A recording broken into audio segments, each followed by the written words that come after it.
Okay. Good evening. I'd like to call the City of Urbana, Illinois meeting of the Committee of the Whole to order. Will the clerk please call the roll? Ms. Ammons? Here. Mr. Brown? Here. Mr. Jacobson? Here. Mr. Madigan? Here. Ms. Marlin? Here. Mr. Roberts? Here. Mr. Smythe? Here. Mayor Pressing? Here. Are there any additions or corrections to the agenda? I do have a couple of corrections. One is we're going to be polling item number 12, which is an ordinance related to a restated intergovernmental agreement for UC2B. The supporting documents are not ready at this time, and that'll be brought to us later.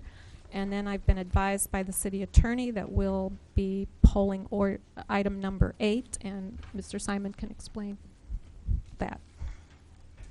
The issue regarding number 8 is whether a right-of-way fee should be charged or not charged. The entity is probably what is called a CLEC under state law, which normally would grant them a free use of right-of-way. However, in Illinois, for a CLEC to gain such opportunity, they have to demonstrate that they are operating or they are a telephone reseller. In the absence of that, whether they're a CLEC or not, they're not entitled. So we need further discussions with the folks with Gargoyle Technologies, Inc. Okay. We don't need a motion on this, correct? On either? I think you're entitled to control the agenda. Okay. Okay, so items 8 and 12 are off the agenda for tonight. Is there a staff report? Scott Tess, our Sustainability Coordinator. Good evening. I wanted to share with you all that Urbana was recently named Ameren's 2013 Most Progressive City. This is an award they give out every year for cities and their businesses, I should say, who are demonstrating extraordinary accomplishments in energy efficiency. In the 2013-2014 program year, the Act on Energy program year for Ameren, 45 Urbana businesses participated in the program, completing 94 energy efficiency projects. So this is a great award that we've received, and I'm glad to be sharing it with you all tonight. Thank you. Congratulations to all.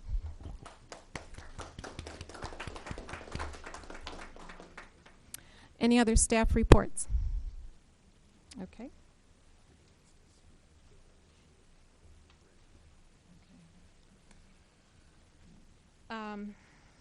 Minutes of the previous meeting. Is there a motion for approval? Second. Second. Any additions or corrections? Bill? One correction on item 11. It said Carol made a motion to send this item to council with no recommendation for approval, but that was the previous one. Item 10 is right. Item 11 should drop the no. It was recommendation for approval. Okay. Any other corrections? Okay, all those in favor, please say aye. Aye. Aye. All those opposed? Okay, minutes approved. We're now at the time for public input. Given the number of members of the public who wish to speak, we're going to be limiting your comments to 3 minutes each per our council rules. Most people have not indicated on the cards at what point they want to speak, so I'm going to go through the names, and if you want to speak at this time in the meeting, you may. Otherwise, we'll have you speak at the time of the item agenda. Should we have? I think first up is Peter Folk with Volo Gargoyle.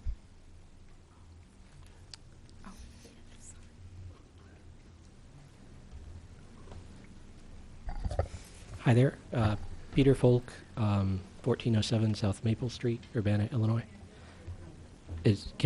You Speak can hear? into the microphone. Okay. Peter Folk, 1407 South Maple Street, Urbana, Illinois. I'm here They about. still can't hear you. Speak. It's on, right? Yes. Okay. You just got to speak up a little bit. Still Peter Folk, 1407 South Maple Street, Urbana, Illinois. Did that carry? Yes. Okay. Thank you. I'm just responding to the city attorney's question. We are interconnected VoIP reseller.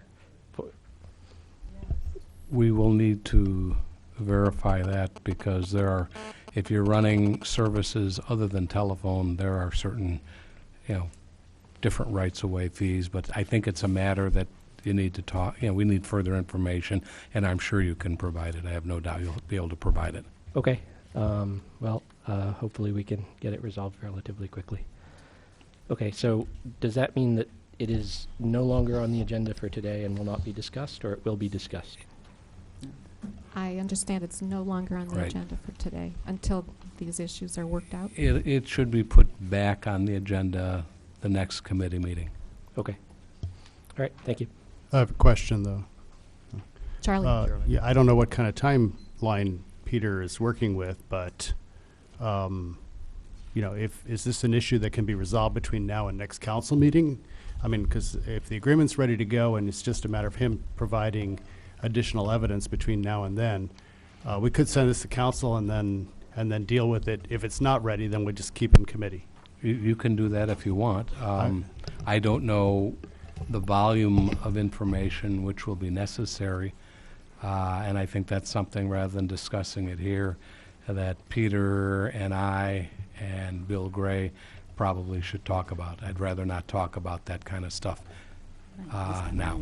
What I'm saying is, though, like I said, I'm perfectly willing to send this to council with no recommendation in the event that it can be dealt with in the next couple of days, and then and just be done with this issue, because it's been dragging out for a long You could do time. that, or you could call a special meeting to consider it and advance it to council. If he gets it in 2 days, that would be great. If he gets it in 2 weeks, obviously that's a different situation. Either way, however you want to handle it. If you want to keep it on the agenda, you can, and advance it, or keep it in committee for the 2 weeks. And if perchance we get the I guess information. the question, okay, let me just ask Peter this. Peter, are you under any time pressure to get this started? Well, we would like to get it started as soon as possible. Okay, We and had anticipated breaking ground Well- very shortly after the approval. Eric? But it seems, is it not true, Jim, that if you send word to the clerk that you've resolved the issues and this is ready to go, that it could be put on the agenda next week? It doesn't really need any council action this week to do that. No, the only council action that you would contemplate doing is, as Alderman Smythe suggests, and that is advance it to the council for next week with no recommendation, and then you can defer it one council meeting if you wish. Two alderpersons can ask that it be deferred for 2 weeks, or you can act on it, and then if we still don't have a resolution of the concerns that I've expressed, you can always defer it, yet it just requires a higher threshold to do that. Okay, I would like to do that when there's an opportunity to do that. Okay, then we'll leave it on the agenda and take It was it pulled, it was voted on, the agenda was moved forward with it off the agenda. And went to public participation, so you moved an agenda already, removing 2 items. Unfortunately, including this one, and we weren't made aware of what was happening. But you did move the agenda with the removal of the 2 understand that. items. But is there, And I'm going to move to put it back on the agenda then. is there a second to that motion? Second. All those in favor of putting this item back on the agenda? Aye. All those opposed? Aye. So I'd like to make a change to the agenda if we're making changes at this point. I'd like to move item number 14 up right after public participation in light of the large number of people that are in our audience here. And that's my motion. I'll second. All those in favor? Aye. Aye. All those opposed? Nay. Yay. How many nays? 3? Okay, the ayes have it. Thank you. It'll be moved back up to the top.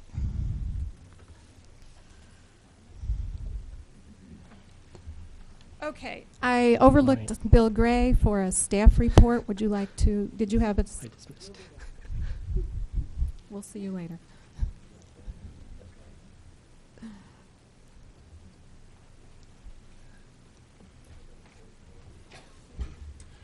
I wanted to provide some great news that I received Friday. The Olympian Drive bids were open at IDOT Springfield. There were 4 bidders. The engineer's estimate was $9.1 million. The low bidder was $7.1 million.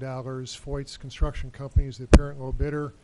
It's great news for funding, obviously, and for other projects up there. So I wanted to let you know and share in that. It's a great bidding climate, and anyway, I wanted to share that. Thank you.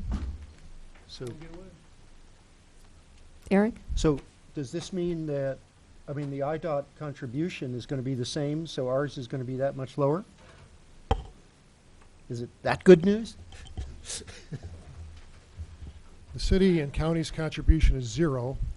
What it means is there'll be more Illinois Jobs Now money probably available to finish out the Project C, which is out to Duncan Avenue, that 0.3 of a mile. Mhm. If those are favorable bids, possibly we can look to push money to another project up there. We'll see. Hopeful. Okay, we'll continue with public input. Since the subject of tasers has been moved to be the next agenda item, we will take public input on tasers at this time. Julie Watkins.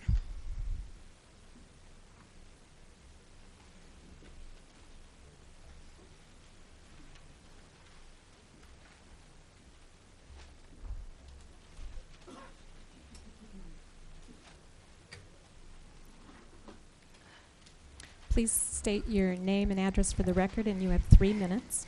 Okay, hello. My name is Julie Watkins. I live at 805 East Green Street, and I am coming here to talk about tasers because I understand that the Urbana Police Department is wanting to get authority to get some, and I don't really think that would be a good idea.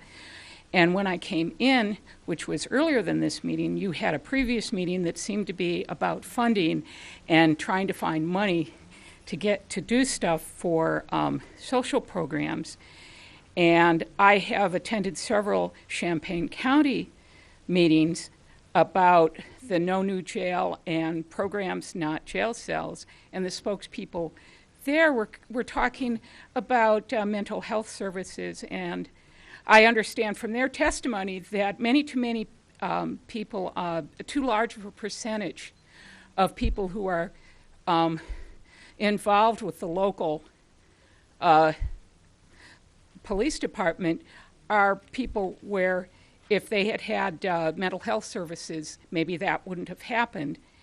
And I think that it would be better to look for ways to support that, because if we have less people involved with the justice system, and I would like to support that rather than more things like tasers, because it's I don't think the jail is a good place for mental health care, and I'd like to have more preventative stuff happening than by the time it gets to the point that maybe you have to use a taser, it could have been prevented earlier, and that I don't think tasers are good for having that sort of thing to be involved with. And so I know the police chief wants to invest in tasers, but I would like my tax money being more to stuff that would be more preventative and helping more people. And I don't think it would be good for Urbana to be one of the towns that has tasers, and I don't think it would be good for our police department that they have to rely on that sort of thing. So that's what I wanted to say. Thank you. Thank you. Next up, Dan Bailey.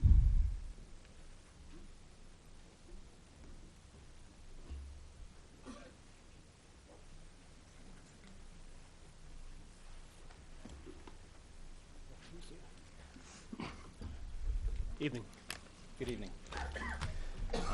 Also kind of cut in line, my name is Corey Coker. I'm a secretary for FOP Lodge 70, representing the Urbana Police Department employees. Mr. Bailey's the president of the police union here. I've been involved in law enforcement for about 17 years in varying capacities. This June will mark my 14th year of service with the city.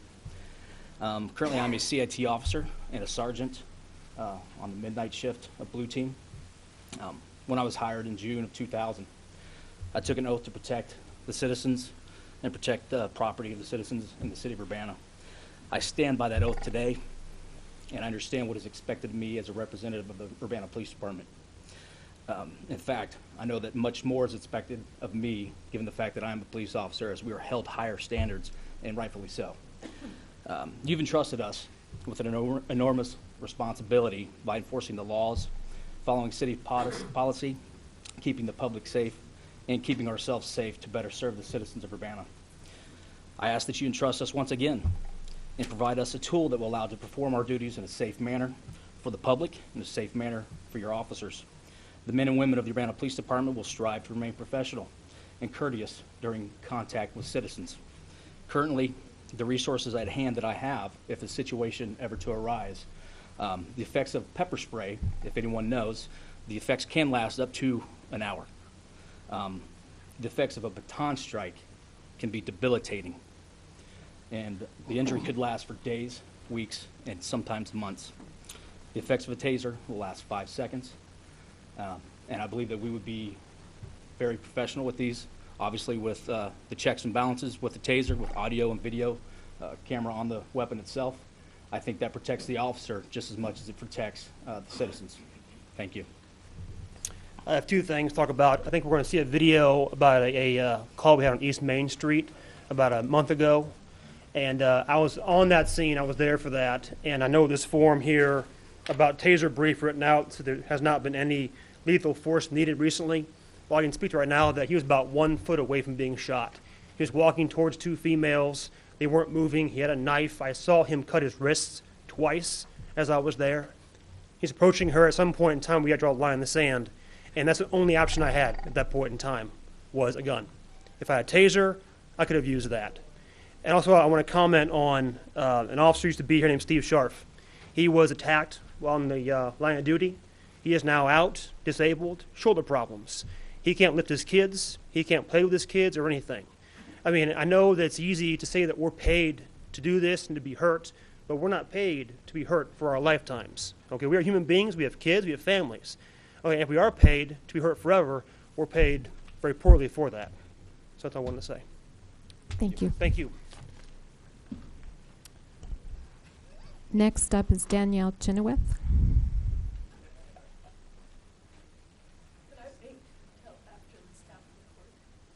Yes. Quarter Gardner.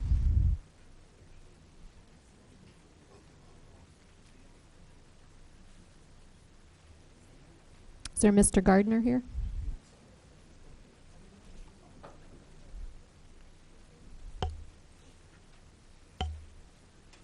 Carletta Donaldson?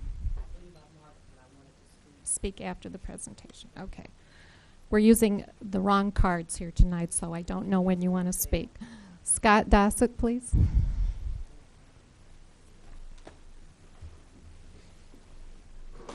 Hello, everyone. My name is Scott Dossett. I live at 501 East High Street here in Urbana.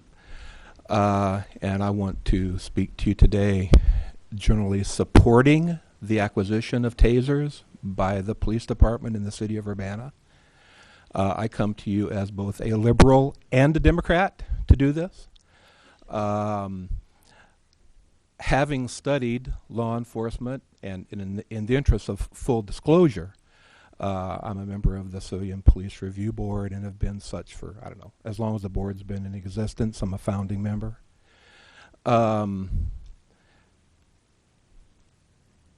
We entrust and certify the police officers in the city in the use of force that progresses through, you've all seen the training diagram, that eventually leads or could lead, sadly might lead to the use of lethal force.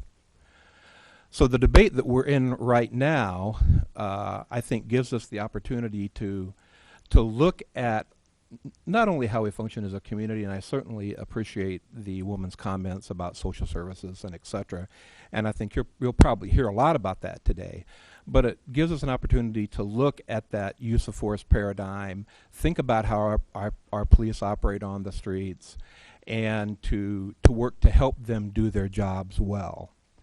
I've seen multiple videos of the use of tasers on people about to be in custody and witnessed 3 people being tased. It's not something I take lightly to make this recommendation because, as with any use of force, there is risk involved. But I believe if implemented in a community-involved and a balanced approach that really gives the officers of the You have force 1 the minute, Mr. opportunity Dossett. for good training regarding their use, that this can be an effective and a humane tool for an officer to have in his kit as he goes out and serves us, the public. So thank you so much. Thank you. Sheila Ferguson, do you want to speak now or after the staff report? Okay.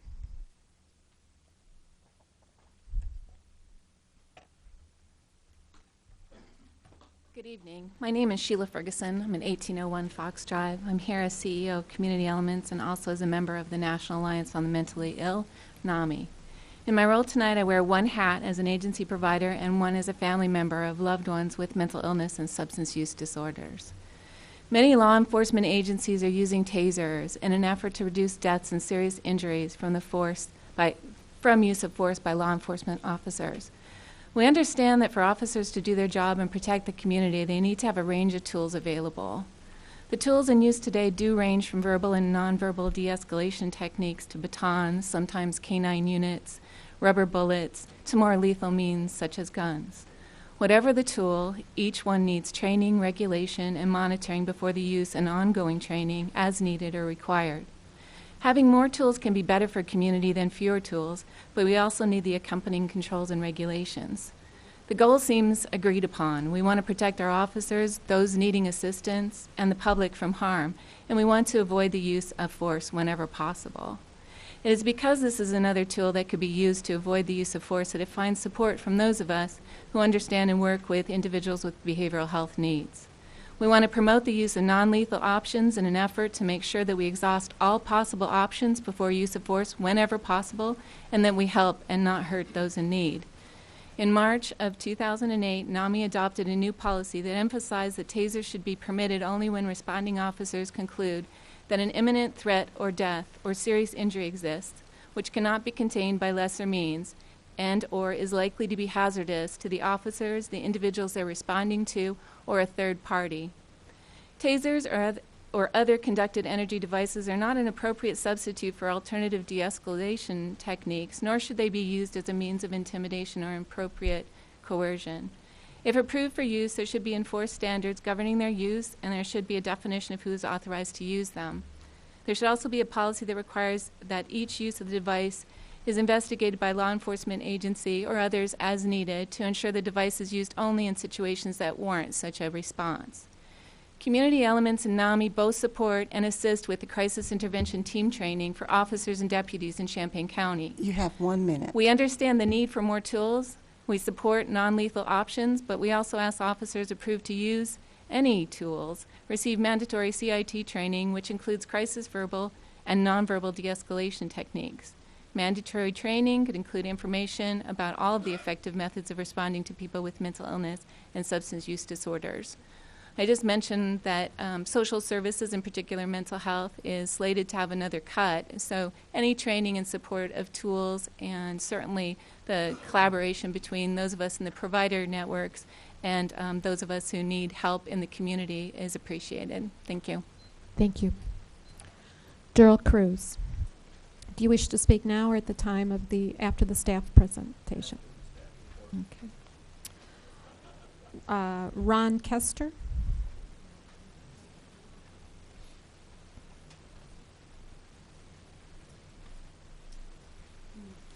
Please state your name and address, and you have 3 minutes. Thanks. My name is Ron Kester. I live at 1209 West Oregon in Urbana. There are many aspects of the taser debate we should think about. I want to address a specific argument that tasers may be undesirable, but they are a credible alternative to lethal force. Adopting tasers as an alternative to lethal force is problematic. While the City Council has the power to approve the acquisition of more weapons, you have much less control over how they will be used from this point forward. In coming years, will the UPD seek to alter its use of force policy to make taser use more common? Without question, the answer is yes. This is the nature of lifting a ban on something. The ban is replaced by a policy debate. Let me put this bluntly. An alternative to lethal force means that instead of pulling the trigger of a gun, a police officer will pull the trigger of a taser. Does it seem realistic to imagine that tasers will only ever be used under this specific, highly unusual condition? Before we lift the ban on tasers, we need to accept that they will certainly be used under many other circumstances: resisting arrest, crowd control, intimidation, just as they have in police departments all over the country. Tasers are unreliable weapons with vastly different effects based on the condition of the subject being tased and the circumstances of the tasing. These negative effects can be mitigated with proper training, but there will always be enormous risk. Does the target subject have a heart condition? Is the target subject pregnant?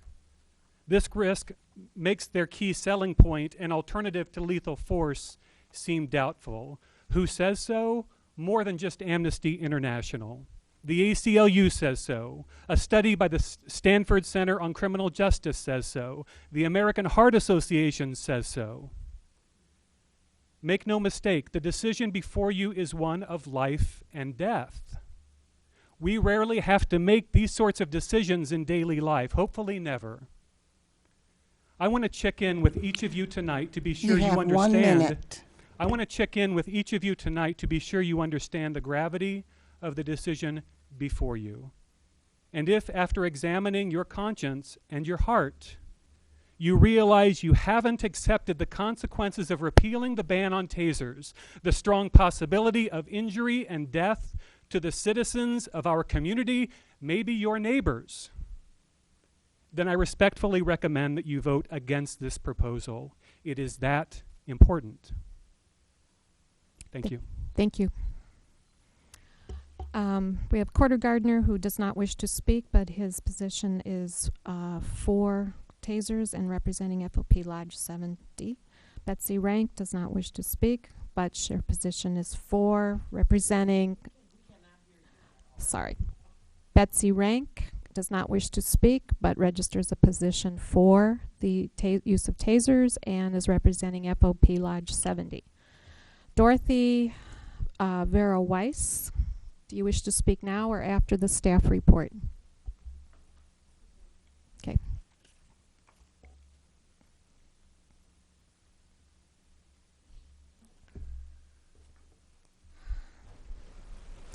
Good evening. My name is Dorothy Vera Weiss, and I live at 2103 Mills Avenue in Urbana.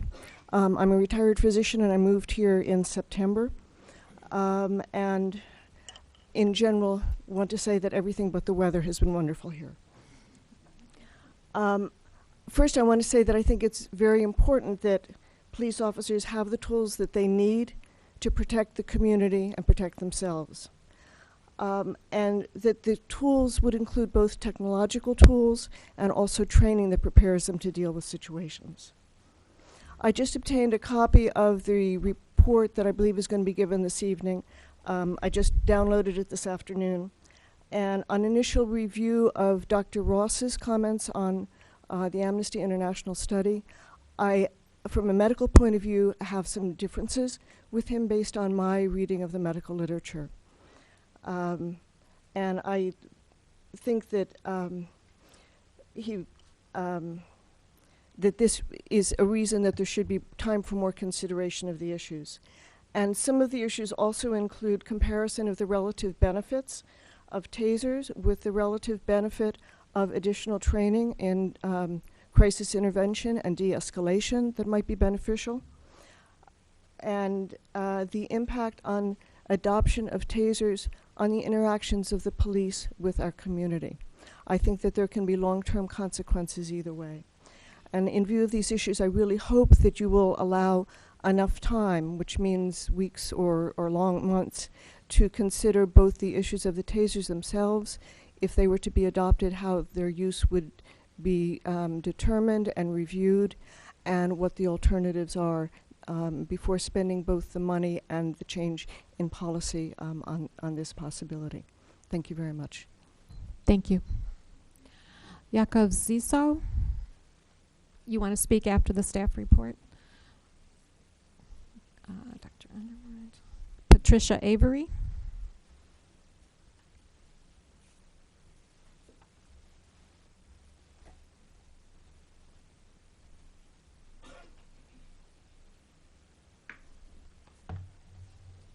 Good evening. This is so serious I'm going to put on my glasses, and you don't see that very often in public. Well, my name is Patricia Avery, and I am the president of the Champaign County NAACP. And I want to just say, before I read my notes, I know I got to speak fast, but this could not come at a worse time. When we are trying to repair or build the relationship between the African American community and law enforcement, this could not be a worse time. Also, we know that there's racial profiling going on in this community because we haven't even had our first meeting of the traffic stop task force, which clearly shows a disproportionality of stops between the African American community and the police. So this could not come at a worse time. But I sit here today in opposition of the purchase and use of tasers.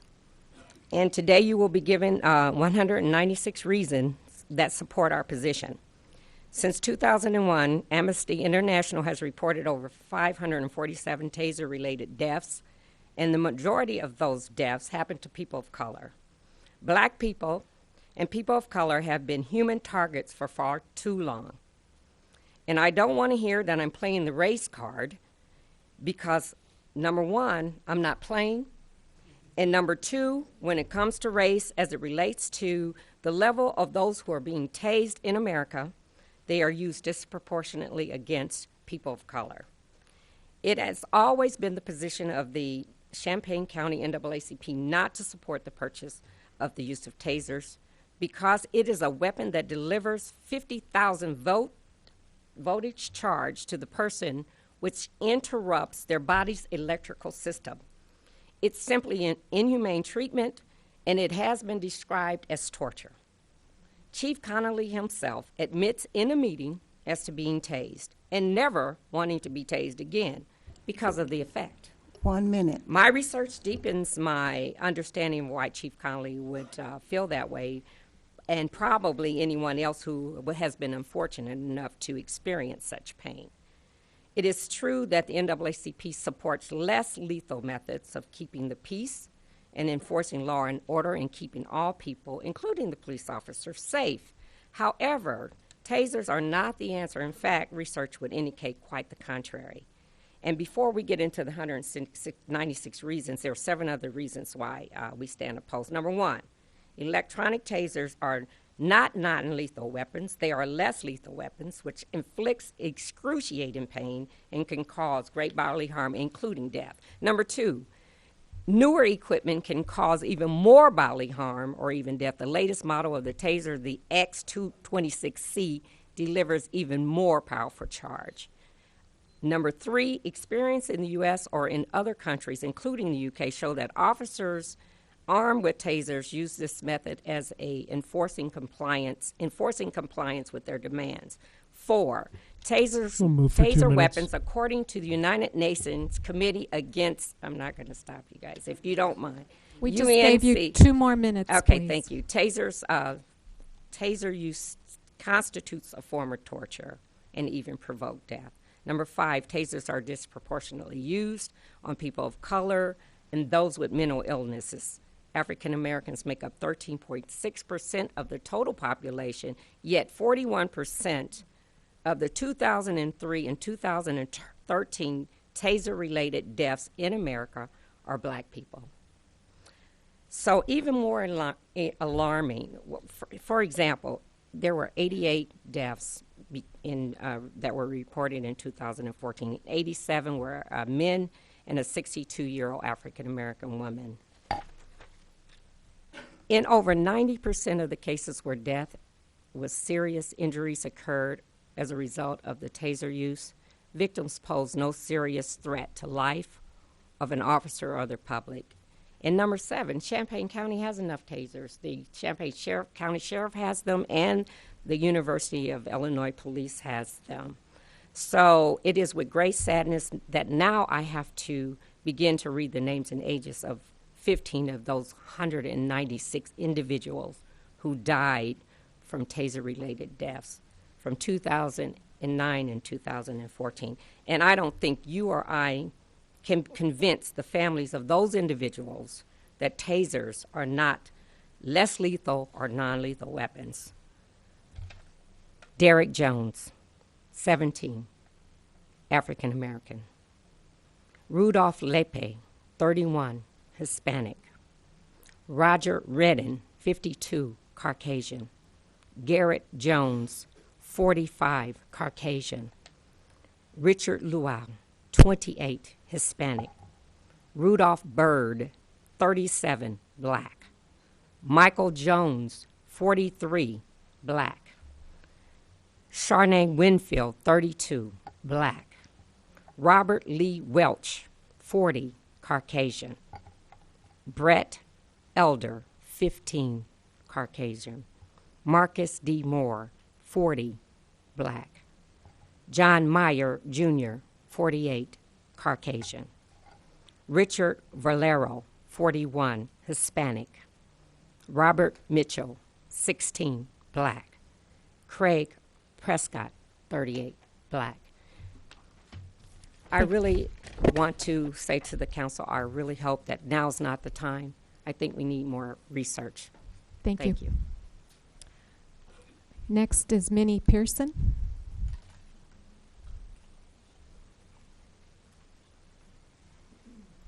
Please state your name, and you have 3 minutes. Thank you. Excuse my dress. I just got off the highway, and so I don't usually dress like this, but I thought this was very important that I get here. My name is Minnie Pearson, and I am the Vice President of the NAACP, 1904 Kensington Knoll Drive, Champaign, Illinois. But here tonight, I'm speaking on behalf of the NAACP and this community. It saddens me to read additional names of people who have lost their lives as a result of tasers. Gary Decker, 50, black. Michael Jacob, 24, black. Calvin Leday, 35, black. Gilbert Torfa, Caucasian, 53. Jamal Valentine, 27, black. Gary Rod, 37, black. Brian Cotall, 32, Caucasian. Dwight Madison, 48, black. Derek Canary, 36, Caucasian. Sean Lenuma, 37, Asian. Royce McKenzie, 25, black. Charles Anthony Torrance, 35, Caucasian. Jonathan Michael Nelson, 27, Caucasian. Terrence Clifford Smith, black. Eric Riddlehaber, 53, race unknown. Hakeem Jackson, 31, black. Reginald Eugene Cobb, 38, black. Francisco C.T., 36, Hispanic. T.J. Nance, 37, race unknown. Miguel Maluna, Hispanic, and the list goes on.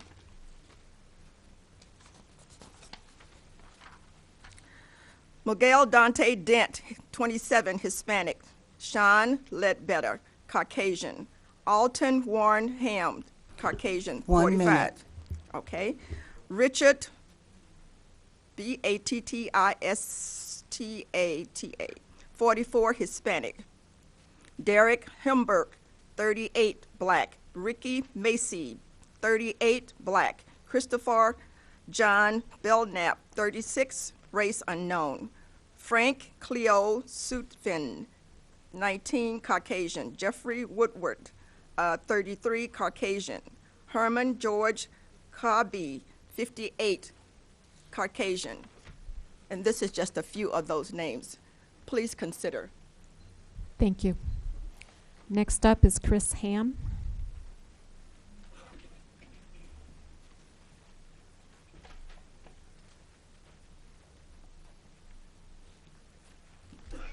Good evening. My name is Chris Ham. I live at 712 Bardeen Lane, Champaign.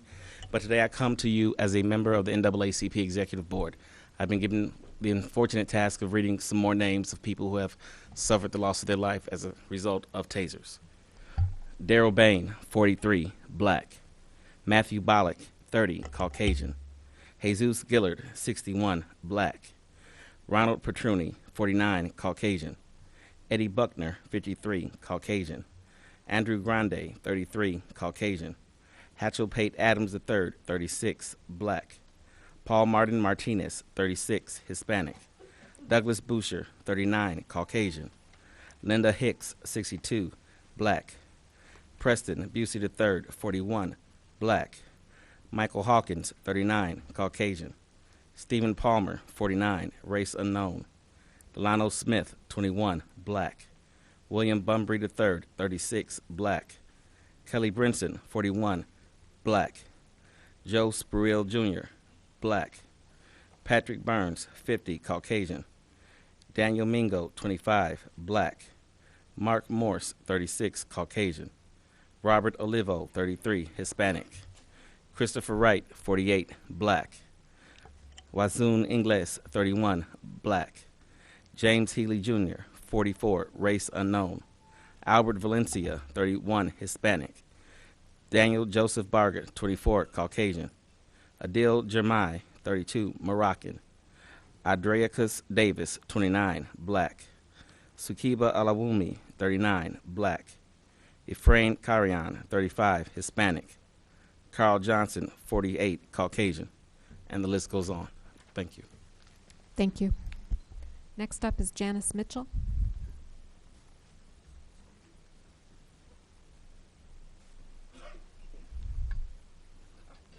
Good evening. I will continue the list of names that the NAACP has provided. All the names that I'm going to present from May 2010 through October 2010. Jose Martinez, 53, Hispanic. Anastasia Hernandez, 42, Hispanic. Terrell Houston, 22, black. Curtis Robinson, 34, black. William Owens, 17, black. Jose Jimenez, 42, Hispanic. Michael White, 47, black. Daniel Sylvester, 35, Caucasian. Damon Falls, 31, black. Edmund Gutierrez, 22, Hispanic. Phyllis Owens, 87, Caucasian. Marvin Booker, 56, black. Annabelle Rodriguez, 61, Hispanic. Jerome Gill, race unknown. Edward Stevenson, 46, Caucasian. Jermaine Williams, 30, black. Dennis Sandors, 49, Caucasian. Andrew Torres, 39, Hispanic. Martin Harrison, 50, Caucasian. Adam DeSalvo, 30, Caucasian. Stanley Jackson, 31, black. Michael Ford, 50, black. Eduardo Hernandez Lopez, 21, Hispanic. King Hoover, 27, black. Adam Colliers, 25, Caucasian. Larry Rubio, 20, Caucasian. Freddie Lockett, 30, black. Gary Grossenbacher, 48, Caucasian. David Cornelius Smith, 28, black. Joseph Frank Kennedy, 48, Caucasian. And Javon Rickenstraw, 28, black. Thank you all. Okay. Thank you. Next up is Mariam Al-Rahim.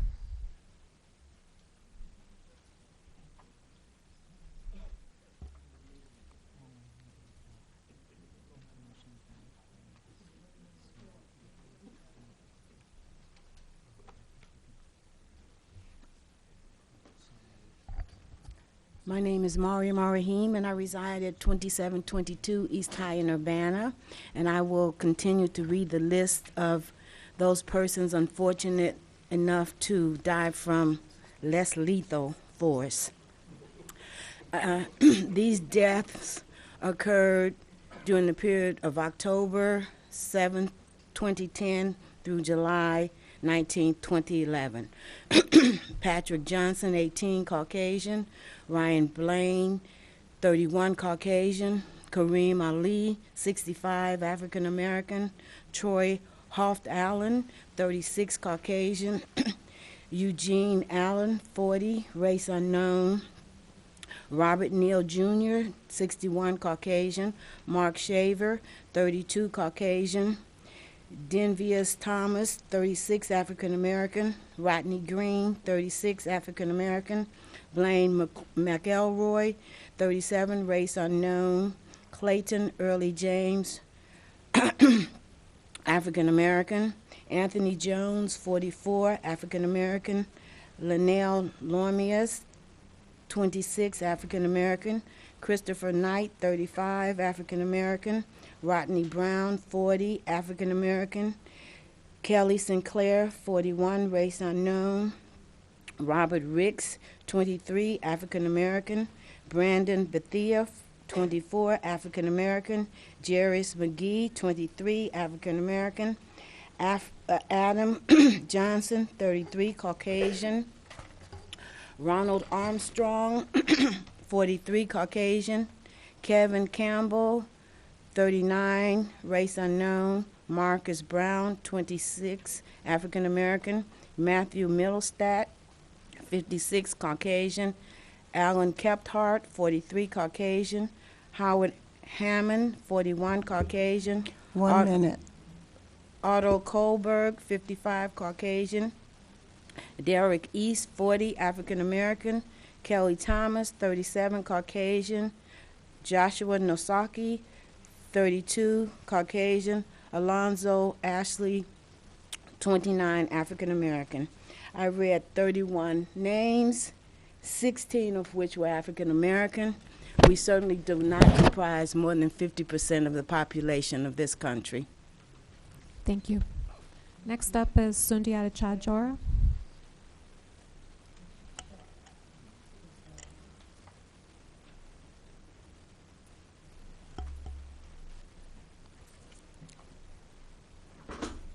I'm Sundiata Chajua. I reside at 1002 South Elm Boulevard, Champaign, and I'm participating in the NAACP reading of names.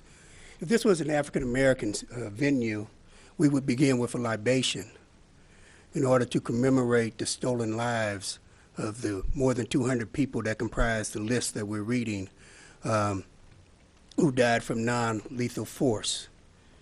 Lorenco Williams, 21, black. Donald Murray, 39, Caucasian. Pierre Anthony, 30, black. Everett Howard, 18, black. Debro Wilkerson, 29, black. Gregory Quarlovitz, 50, Caucasian. Joseph Lopez, 49, Latino. Roger Chandler, 41, Latino. I have a list of about 30 names, and I think each person presenting has a list of about 30. What's important here is that they are largely black, a few whites, a few Latinos. They range in age from teenagers as young as 17 to senior citizens as old as 61. This thing about tasers, you're going to hear all kinds of testimonies. I think it's overwhelmingly that these are not non-lethal weapons, but the more important question is a philosophical question, and that's this. The weapon industry is going to continue to produce more and more sophisticated weapons, and police are always going to want to purchase those items. We see everything from drones. I mean, if you look at the police today, we're basically looking at people who dress as if they are the military. They look like an occupying army. They really do. The dress, they've moved into a situation that's far beyond policing. What we need is for them to rely on their skills in terms of verbal communication, to treat people with dignity and respect in order to de-escalate situations.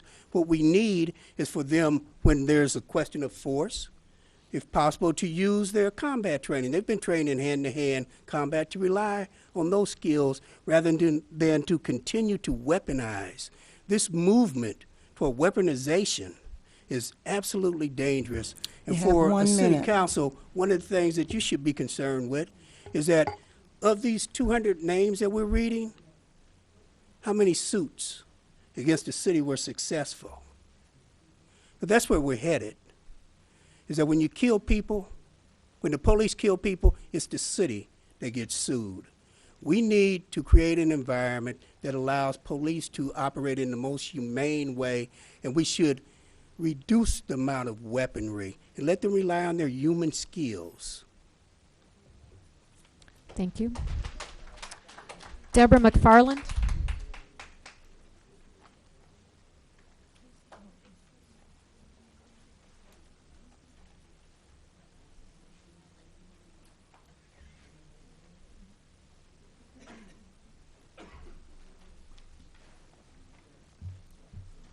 Good evening, Deborah McFarland, 1307 West Eureka in Urbana. Continue the names.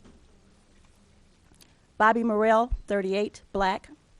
Angel Geraldo, 41, Hispanic. Bruce Christensen, 52, Caucasian. Damon Abraham, 34, black. Randolph Bonavillian, 41, Caucasian. Macadame Mason, 39, Caucasian. Victor Duffy, 25, black. Corey McGinnis, 35, black. Samson Constantine, 29, Native American. Dennis Chabot, 38, Caucasian. Bill Williams, 60, Caucasian. Robert Marina, 46, Caucasian. Philip Coleman, 38, black. Kevin Culp, 29, black. Andrew Layden, 26, Caucasian. Marcus Slade, 32, black. Christopher Parker, 33, Caucasian. Anthony Howard, 51, black. Anthony Firkins, 33, Caucasian.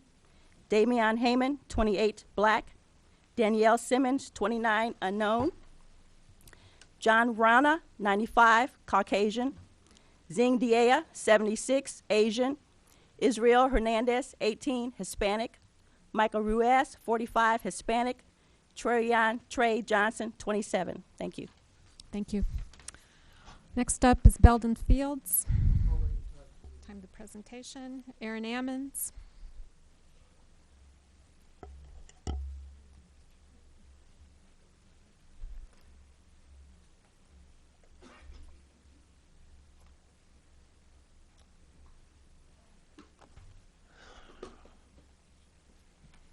Good evening, Council. Aaron Ammons, 1108 North Busey in Urbana. I would start my comments off by saying that regardless of what Dr. Ross or any other medical professional may say to you, are we supposed to logically conclude as human beings that none of those 196 people died because they were tased, that they would all have died for reasons if they had been arrested normally or if they had been subdued or tackled or something like that? I don't think any of us would come to that conclusion. I find it interesting that the approach and that the report that will be given to you this evening by Chief Connolly is largely supported by this individual, Darrell Ross, Dr. Ross. And in the report, the 5-page report, there's lots of information about logical conclusions and the likelihood and things like that, but there's no guarantee that tasers will not kill. They are less lethal, as folks have described them. But the thing that I think is important for us to really focus on is the approach by the department and what I feel like are very deceptive approaches and information. So when I look at the back page and look at Dr. Ross's biography, it says dross@valdosta.edu. But he also has another email address, darrell.ross@police1.com. Also, when I looked up that and I found his picture on police1.com and I saw this is where Taser International and various other organizations sell their products. And then I saw where there's a statement, as Dr. Chajua talked about and others have talked about, a militarization of the police. I saw where now they have this new device because the individual taser is not good enough. Now they have one for crowd control You that's have going 1 to minute. tase numerous people. So that'll be on the agenda in 5 years. You see, so this is not about what they are trying to purchase today. This is also about what they're going to try to purchase tomorrow, and to use the individuals who are supporting the purchase of these tasers and who are, I would dare say, probably getting some sort of money or kickback off of it, to use their information to try to convince you, our liberal council of Urbana, to buy tasers, I think is deceptive, and I think that's deceptive, and I think it's inappropriate for him to do that. In fact, when as a member of the UCAT team, the African American quote unquote leaders of Urbana, we were presented with a video that showed a person who was mentally disturbed, and we were told that this was the major reason and impetus behind purchasing tasers. Yet, when we watched the video, no members of the CIT team were even present. Another deceptive presentation by Chief Connolly about how and why we should purchase these tasers. So I think that we should consider very seriously exactly what the approach is, what the information is, and who's presenting it, and why they're presenting it. Thank you very much, Mr. Emmons. Your time is up. Oh, I didn't hear my 1 minute announcement there. I'm sorry. Okay. Thank you for your time. Thank you. We have Dixie Brazelton, who's not speaking but wishes to register a position for representing the FOP Lodge 70. Joel Sanders, not speaking but is for FOP Lodge 70. Sarah Links, not speaking but is for representing FOP Lodge 70. Hattie Polk.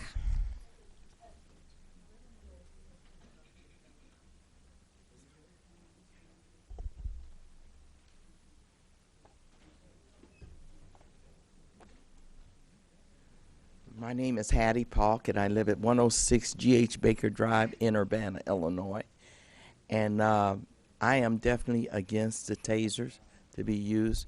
My concern is that it's been stated by the state of Illinois that Champaign and Urbana have one of the highest rates of racial profiling in the state of Illinois. That really concerns me, because that's one of the things I would be wondering, would you use those tasers predominantly on African Americans? Now, we've heard about the deaths and all the things that would take place. I also heard where they said that Pat said that he would not want that taser on him again. But I would present the question to you. Would you allow them to tase you on tonight to see what it was like? How many would be willing to have that done? And judging by the way you all are looking, none of you would want that, because we don't know what the effects would be. So what I would admonish you on tonight is that it's a Proverbs that says that a man that can't be counseled can't be helped. So I would think that tonight that the people that are speaking to you are giving you good counsel, not the whole community. Everybody's not represented here. But what I would ask you to do is take into consideration that we already got a blight with the number of African Americans that this has happened to in this city. And we're saying, if we got a problem, let's face it. And then that way we can make a change to come about in there, because I'm really concerned about the disproportionate number of African Americans that are being racially profiled. So if you profiling them right now, they're saying, then it would be logical to me that the largest percentage of African Americans would be the ones that would be affected by those tasers. You have 1 minute. All right, with that 1 minute, I'm going to say to you, may you always look back with satisfaction and forward with faith. God bless you, and we'll be praying for you. Thank you. Bishop King James and Reverend Dr. Evelyn Underwood do not wish to speak, but they want you to know of their concerns about the Dr. Ellis subdivision sewer problems. They also are on record against use of tasers. Do not wish to speak. Bishop King James Underwood is on record against use of tasers. Sorry. Artist James, do you wish to speak now? Okay.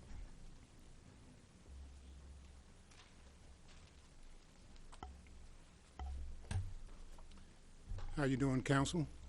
My name is Artist James with the NAACP and with the National Council of African American Men.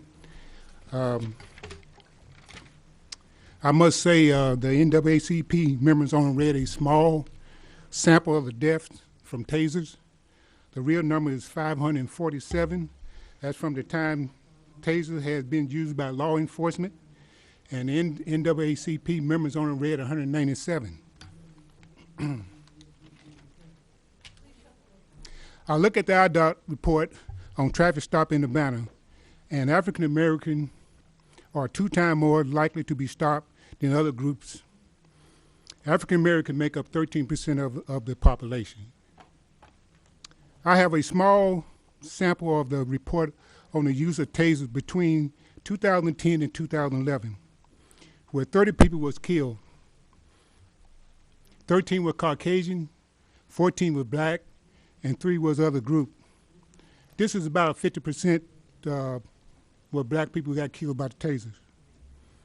And we still only make up about 16% of the population. One of your officers spoke here about the use of pepper spray. He talked about the effect of that, and the bottom line is he said it does wear off. But pepper spray does not kill like tasers. So I just want to make that perfectly clear. I believe the police department has enough tools in their control to control any situation without the use of tasers. If not, they need more training. Thank you. Thank you. Mark Enslin, do you wish to speak now or after the presentation by the staff? Okay, and the last person to speak, Martell Miller.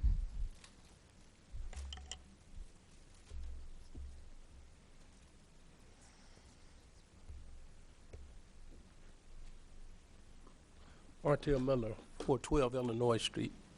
I wasn't going to even speak because we had enough speakers, but when you hear the individuals that die and you hear the age of them, you know, I think the council ought to really think about, do we really want tasers or continue to use what we use? You know, training and subduing off of people by hand. Because tasers, I watched someone, I think it was Dateline probably about 2 weeks ago, about a teenager that got tased at school. I told y'all about this. He ended up brain damage, brain swelling, and had to induce him into a medical coma for over 2 months. He had to learn everything over to do again. He had to learn how to walk, talk, everything. And the officer was breaking up a fight, and the teacher came on there and said, we probably could have ended the fight without using the taser. That was on Dateline.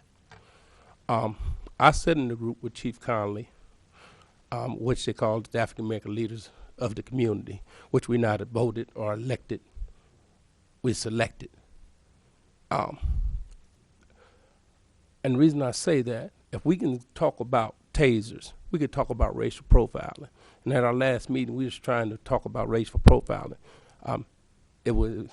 He did not want to hear it. I've been talking about racial profiling since 2005 to Urbana. I talked to O'Dare. He wasn't the best guy to talk to, and he's an African American. I ended up talking to Mike Beatley after he became chief. Mike Beatley was a pretty good chief for Urbana because I had probably 5 or 6 conversations with him about traffic stops, and he showed me little information about traffic stop. Anthony was the deputy chief, assistant chief. I was able to talk to them.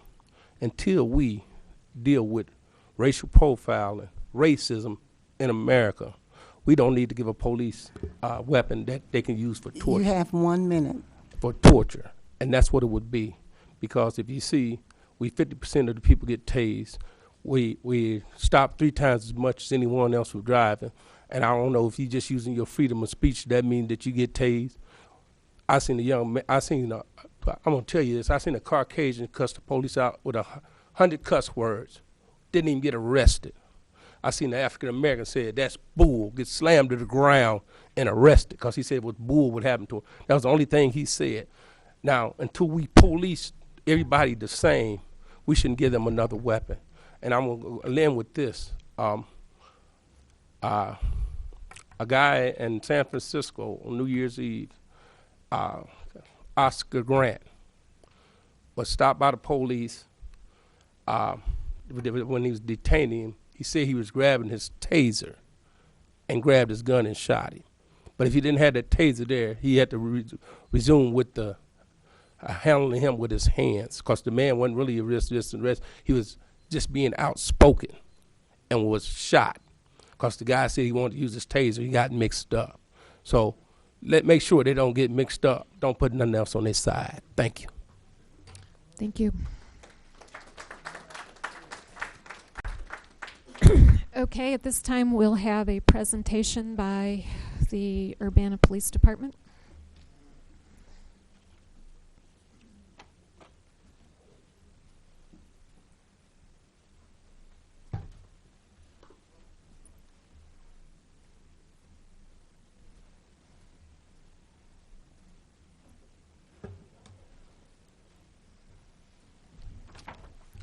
Good evening, everybody.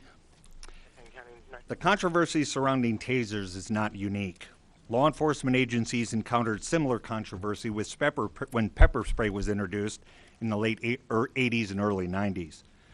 Nationally, tasers are being provided to more and more officers within the law enforcement community. More than 15,000 agencies currently issue them to their officers.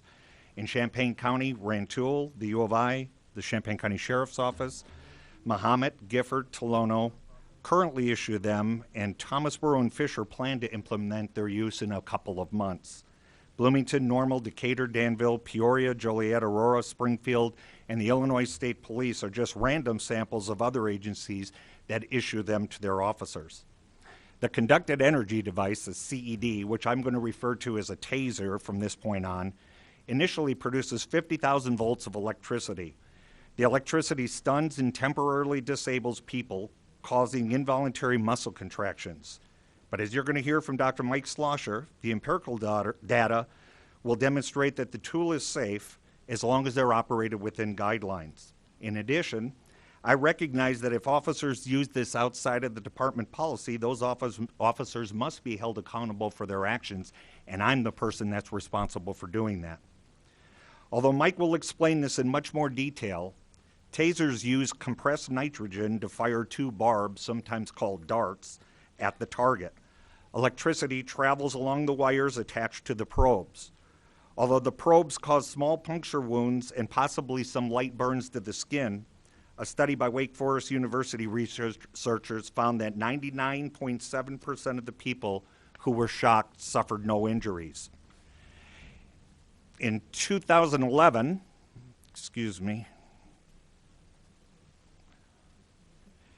In 2011, the U.S. Department of Justice report authored by the National Institute of Justice, NIJ, studied 6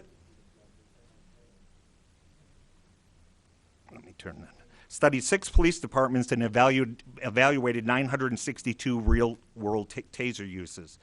The conclusion of this study found that taser use actually decreased the likelihood of suspect injury.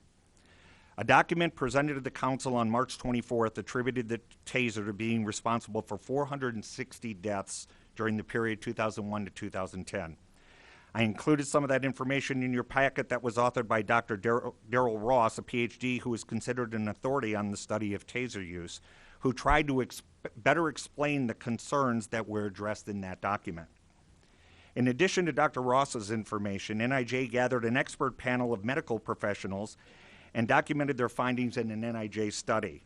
Their report indicated that while tasers are not risk-free, there is no clear medical evidence that shows a high risk of serious injury or death for the direct effect of tasers. The report emphasized that suspects' underlying medical condition, compounded by the behavior, led the law enforcement officer to subdue him or her and may have contributed to the death. Sometimes this included taser use. Abnormal mental status in a combative or resistant subject, sometimes called excited delirium, may be associated with a risk for sudden death. A number of research articles were previously provided to you, and later in the program, Dr. Schlosser will provide you with even more empirical data. Tonight, I'm going to present you some information about the limited deployment of tasers. I've asked Dr. Mike Schlosser, the director of the Police Training Institute, to present information about the technical piece of the training. And then Lieutenant Rich Searles is here, who also just got back from taser training, who's going to help us out with the questions and answers. Prior to Mike's PowerPoint presentation, however, I'd like to show you a 7-minute video. That's the thing that was inadvertently running when I sat down, so I apologize for that. Show you a 7-minute video from an event that the Urbana Police encountered a few weeks ago. As Sergeant Joel Sanders shared with you on April 14th, we are doing a better job recognizing mental health related issues. However, we're also facing more violent encounters associated by those events, so I felt compelled to address this situation and provide our officers with the tools capable of allowing them to perform their duties and to save lives, but not having to resort to lethal force.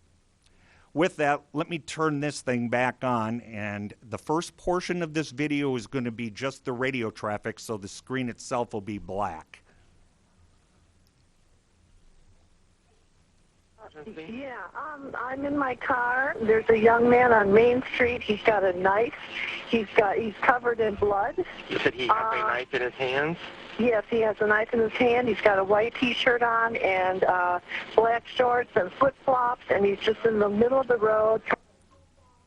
370, check welfare, Main and Art Bartel. About late 20s to early 30s, heavy set, walking eastbound in the middle of the road. He's wearing a white T-shirt, black shorts, and appears to have blood on the lower part of his shirt.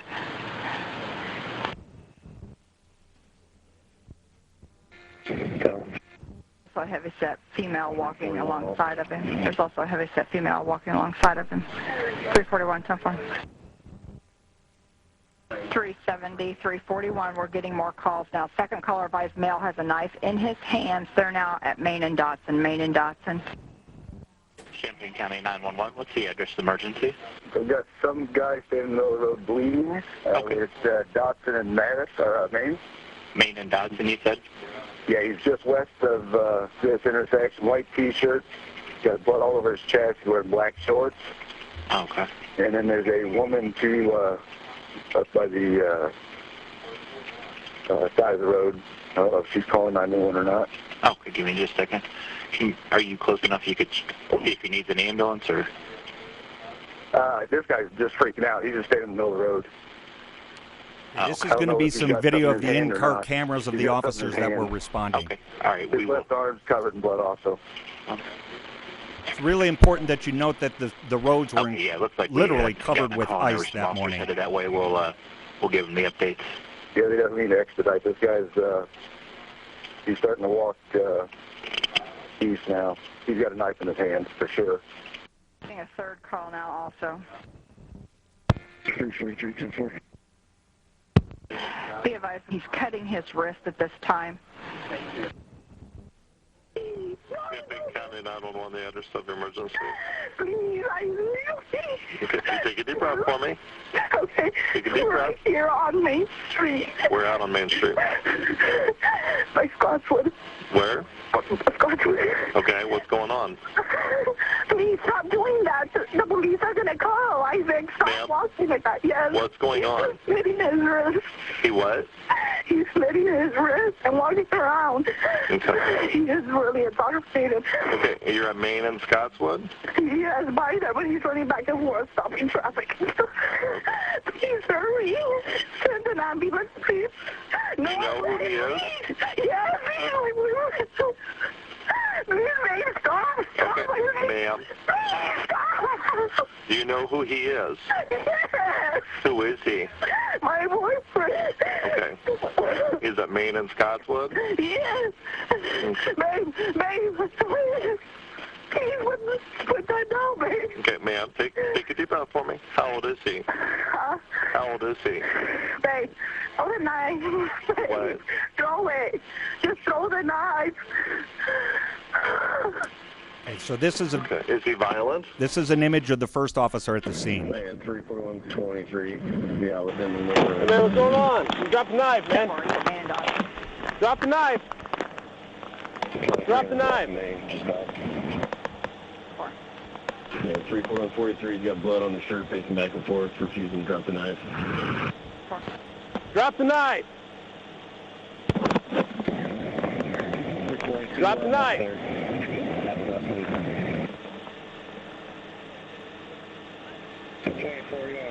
Just want to talk, man. All you gotta do is drop the knife. We don't need to talk till the knife's done, okay? Put his knife on the pavement and then walk away. Before the officer engages anymore, he wants another officer to arrive so that we have the proper amount of mass, 2 officers to 1 individual. Put the knife down, man.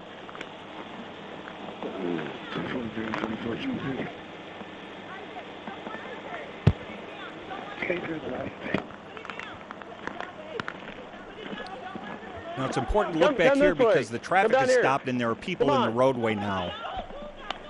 Man, 34143 is still actively cutting his wrist. And that officer just reported that he's still actively cutting his wrist. Get back from him, please. Can you guys back up for me? Put down, man, put down. Put down, man. Drop the knife. Drop the knife, man, come on. Hey, get back from the police. Get away. Get back. Hey, man, what's your name? Come here, let's talk. Come on. What's the deal, dude? Come on, man. Now, these officers are running down there because the people that got out of their car are standing down by the roadway. This is an officer from the other side that's now retrieving the less lethal shotgun.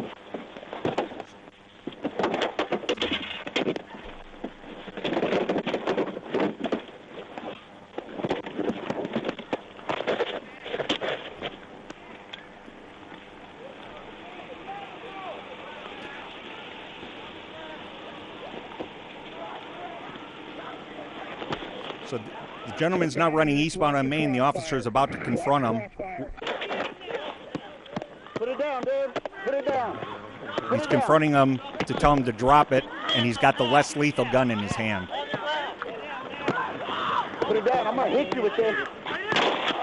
Get out. Get out. Get on the ground. On the ground. Get out. Get out. On the ground. And the tactic is to try to get him to comply through pain compliance with these devices, but he's not listening.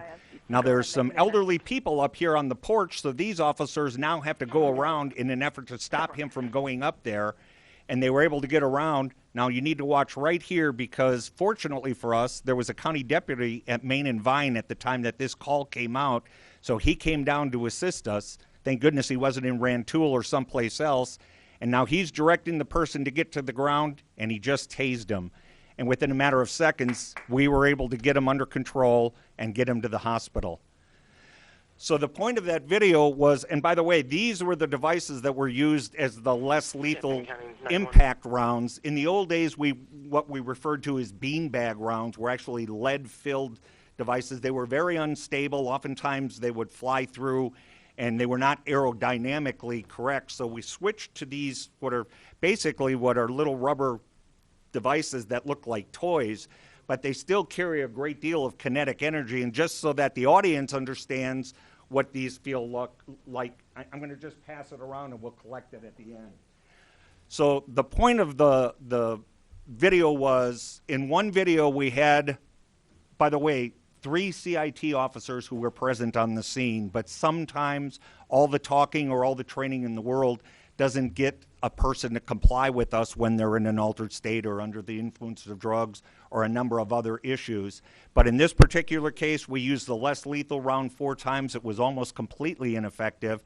And with the deployment of the taser, we were able to get him into custody and get medical attention to him immediately. This entire presentation is about saving lives. I fear it's only a matter of time before one of these events will put an officer in a position where he has no option except to use lethal force. That response would be devastating for everyone involved. This action would not only impact the individual suffering from the illness, but the officers involved, the families, and the entire community. To give you a better understanding of what the taser is, how it works, and what type of training is involved, I'd like to now introduce Dr. Mike Schlosser. Mike can share a bit about his background and experiences and then talk a little bit about the training as far as how the taser device actually works.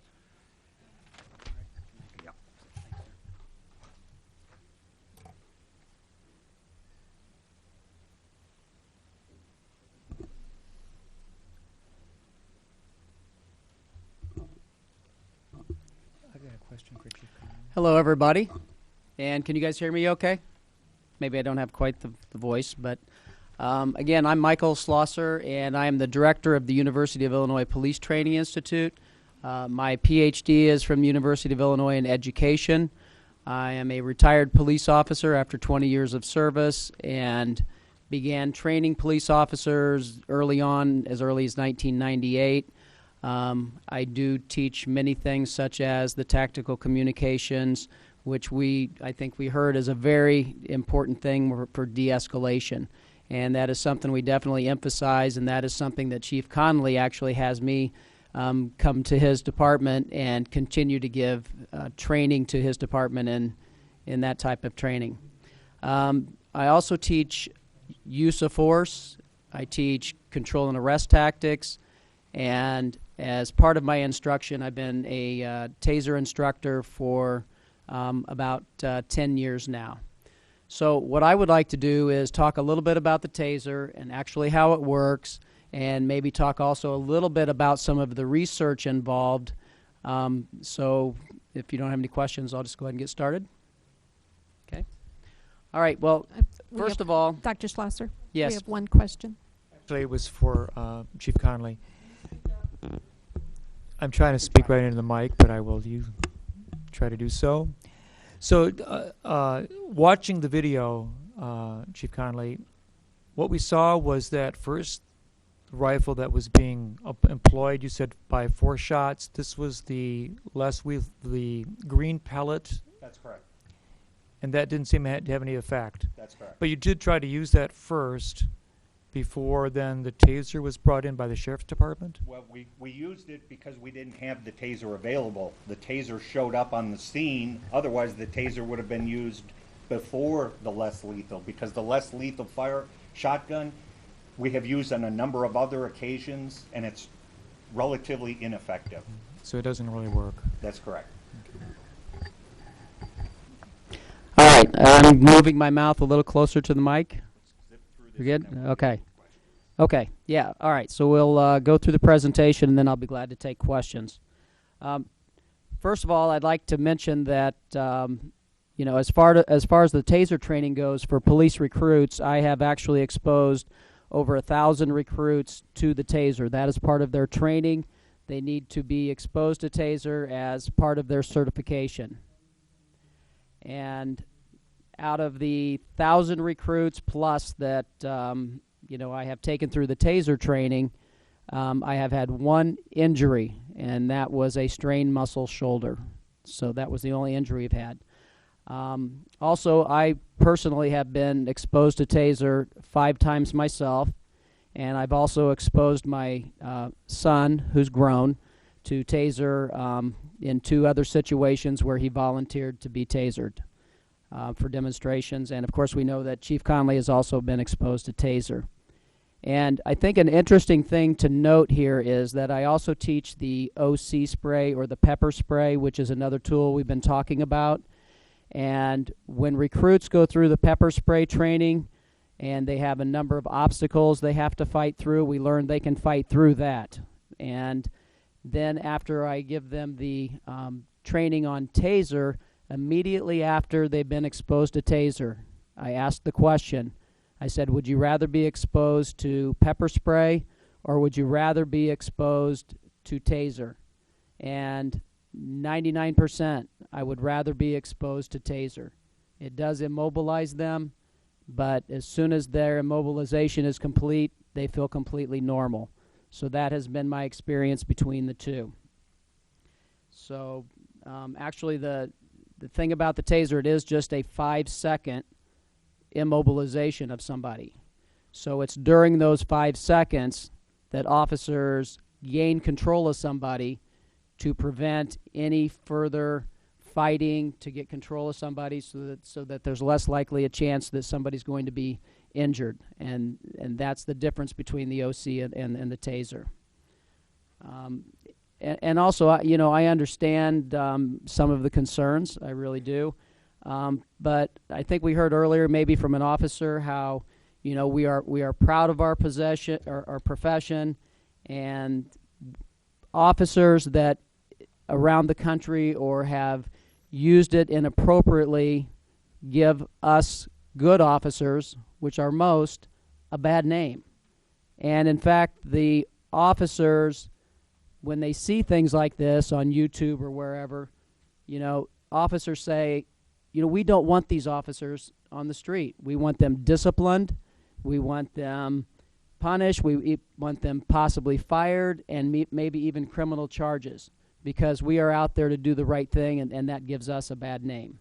So oversight and accountability and training are very important, and I'm going to get into that a little bit. But first I want to kind of go through some of the basics of the taser training and a little bit about the taser.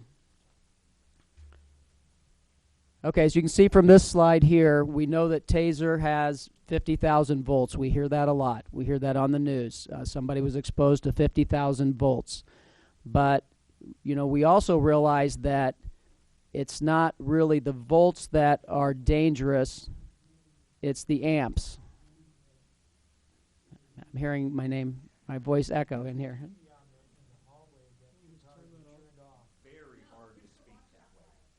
They're watching outside?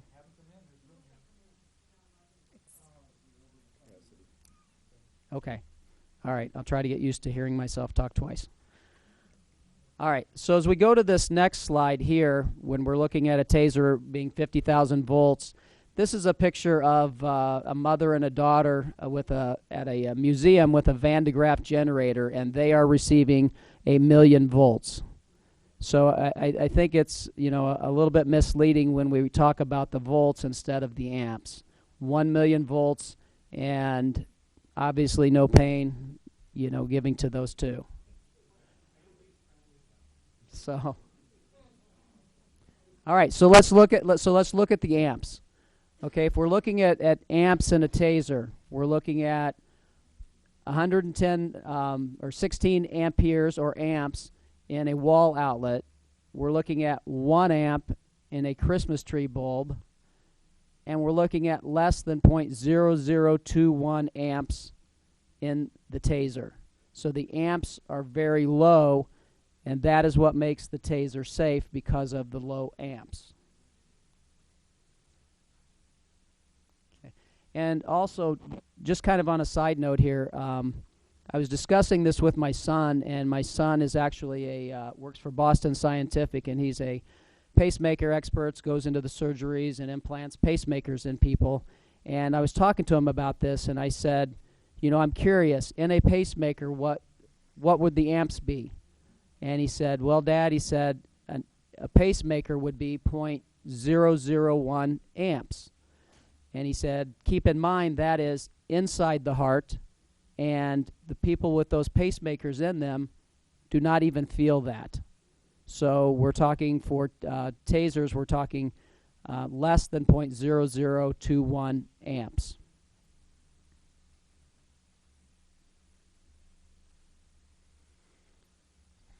All right, so we're wondering, well, if it's such low amps, how does this work? And this is, this is the technology that Taser came up with, and basically what happens is, because of with the current being so low, how can this work? Well, the answer is because the Taser current does not rely on brute force. Instead, the Taser pulsed output is really an elegant approach to incapacitating somebody. It's not brute force by any means. The Taser pulse mimics the electrical signals used within the human body to communicate between the brain and the muscles. So the Taser kind of mimics that same pulse, and then that pulse that relates to the brain mimics that so that it affects the muscles to the brain, and then this is what immobilizes somebody. So this is how it works because of this technology. Now, years ago, we didn't have tasers. We had stun guns, and we know that a taser can also be used as a stun gun. But the difference between the stun gun and a taser, okay, has to do with the stun gun being completely pain compliance. Okay, the stun, when you stun somebody with the older stun guns, then that was a pain compliance. It did not immobilize them. The difference between that and the taser is the taser causes neuromuscular incapacitation, which means during the time of that 5-second cycle that the subject that is being tasered is actually immobilized. So whereas the taser affects the motor nervous system and the sensory nervous system, the stun guns were primarily the sensory motor nervous system. So by affecting the motor nervous system, this is what causes the neuromuscular incapacitation, and this is what immobilizes them for that 5 seconds. And in this diagram here, we're just seeing how the electronic control devices are designed, and I think that Chief Conley mentioned this a little bit, but basically propelled wires are directed, and once they make contact with the person, then that is what's going to immobilize them. The electricity runs between the two probes, and it's going to contract the muscles, and then they are immobilized during that 5 seconds. All right, and here's how it works. It basically works on compressed nitrogen. So what's going to happen here is the electricity is conducted down the metal contacts and energizes the ignition pin. Okay, and then the electricity fires a primer. Okay, pushes it down into a primer so that it lets the compressed nitrogen out, which forces out the probes. And then the blast doors come open and the probes are sent out of the taser. So this is the technology on how, when you fire the taser, the probes are released. For a taser cartridge, so if someone is getting exposed to a taser cartridge, the top probe is basically going straight and the bottom probe is going at an 8-degree angle. Because in order to incapacitate somebody, you need to have at least a 4-inch probe spread so that if I'm aiming at somebody, depending on the distance, with that 8-degree angle going down, that's what's going to separate the probes so that we're assured that we get that neuromuscular incapacitation so that we have that time during those 5 seconds to go in and get control of the subject. There are various cartridges with various lengths, and I just thought I'd put this slide up to show you that some cartridges will go anywhere from 15 feet up to 35 feet, and just gives the officer maybe a little more time to react if they're encountering a violent subject, if they can do that a little further away before the threat gets too close, and then they have no choice but to use deadly force, then that's going to definitely decrease the chance of having to use deadly force. Okay, so taser, is not in and of itself a dangerous tool. I think that, in my opinion, the taser use has more to do with the person using it. And if there's proper accountability and proper oversight, then I think we do not have to worry about it being misused. Now, there are several ways for accountability and oversight. And just so you know, the taser is probably the first tool in history of law enforcement that has the greatest amount of oversight and accountability built in, and that, combined with proper oversight and accountability by Chief Conley and the groups that are going to be overseeing it, would make it a safe device. So here's some of the things that we're talking about here. There's something in the taser called AFIDs, anti-felon identification tags. So if someone shoots a taser, if someone exposes somebody to taser, there's these 20 or 30 little tags that come out. And each of those tags have the same serial number as the cartridge. We know who shot that taser, and we know where it was purchased. So that is one way of accountability. And the other thing about taser that helps hold officers accountable, and again, we need to hold officers accountable. Like I said before, we do not want people using it wrongly. We do not want excessive use of force. There are no good officers out there that want that. So it's required, and every department does this, that you take your taser periodically and it plugs into a computer with the USB, and it tells you that officer turns in their taser to be downloaded. It's going to tell you things like the date it was used, the time it was used, the temperature, the battery life, and the duration of the cycle. So if we're exposing somebody for 5 seconds, it's going to say 5 seconds on this date and this time. If it's being abused and somebody is exposing somebody for longer than the 5 seconds, or it's over and over, there's no way for them to say, oh no, I just did this. This is something that is kept track of with every person in the United States that uses tasers. So that is another oversight built in to the taser system. And from what I understand, Urbana PD is going to opt to also get the taser cam. And I know that citizens want taser cams and police officers want taser cams. Okay, and here's what a taser cam is. This hooks up to the taser, and every time I arm the taser, meaning it's ready to fire, then whatever you're pointing at is being videotaped and audio taped. And I know that the citizens want this, but I'm telling you, every good police officer out there said, you know what, I wish everything I did was videotaped, because I know I'm doing the right thing. I know I'm doing my job correctly. And I would prefer to have this evidence that I am. So that is a very important aspect of taser, and I recommend anybody that gets tasers has that. Another important aspect is training. And I know that we provide training at the Police Training Institute for the initial taser training, and then there is continued ongoing training after that for officers. And then I think from talking to Chief Conley, it's important to have every single taser use reviewed. And not all departments will go to the extreme that Chief Conley is recommending.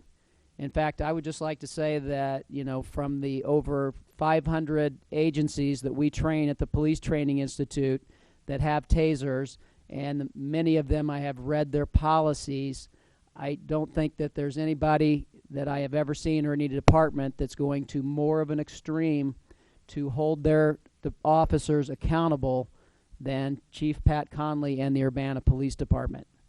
And, so there's also going to be a committee by the department, and they will analyze every single taser use. And it's also going to go to the Civilian Police Review Board.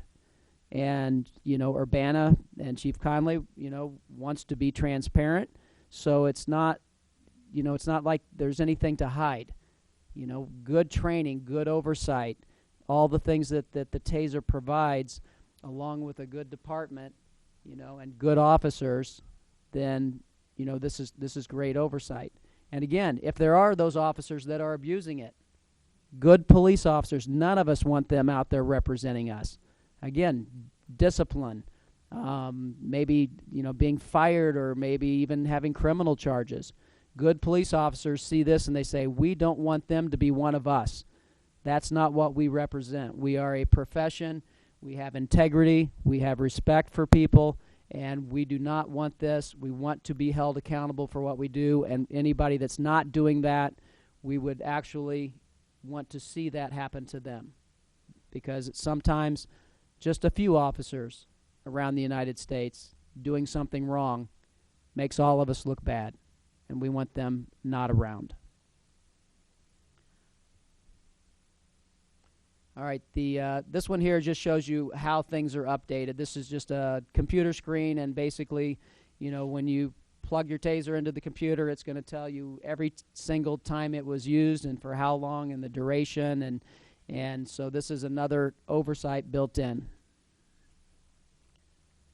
This is just a picture of the aphids. So every time a cartridge is fired, it's going to shoot out like confetti, a bunch of aphids that are going to have the same serial number as the cartridge. We know who shot that cartridge. All right, this is a picture of the taser cam, and it does, you know, record audio and video, and even if it's dark out, you're still going to pick that up. So every time you push that button and arm it, it's going to be videoed and audio recorded. And as far as where tasers should be deployed on a person, okay, these are the safe places to taser a person, okay? So the lower part of the extremities and staying away from the chest, staying away from close to the heart is recommended. By choosing these target areas, we're going to reduce the risk of hitting any sensitive areas of the body, and it's going to increase the dart to heart safety margin by staying away from center mass or staying away from the chest. Okay, here are the preferred target zones if we're striking someone in the back, and these are the safe places to strike someone in order to get them immobilized. All right, I think this is one of the most important things, and this involves good training, and we've improved over the years in policing with this, because I will be honest with you, when tasers first came out years ago, we knew that during that 5-second cycle that officers should go in and get control. Early on, officers maybe feared going in and grabbing a hold of somebody because they're being exposed to taser and they're being exposed to electricity. We have evolved over the years. The training is so intense on as soon as that taser is activated, as soon as that person is immobilized, you have backup officers ready to jump in, get control of them, so when that 5-second cycle is over, then you are able to maintain control of them. And by doing that, you don't have that all-out fight. You don't have that person fleeing again. You have less injuries to officers. You have less injuries to the subject being tasered. And this is the training that has evolved so much that now it's automatic for officers to go in, get control of somebody during that 5-second cycle.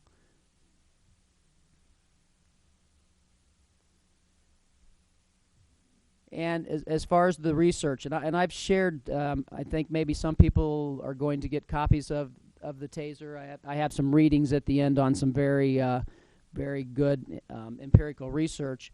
But studies are showing, as far as the physiological and metabolic effects of a taser, they're finding that they're very similar and they're very comparable to the same physiological and metabolic effects that someone would have if they were struggling, if they were resisting, if they were fighting, if they were fleeing, or some other tools and techniques. So the actual things that are happening inside of the body are very similar to if an officer had to struggle with a resisting officer.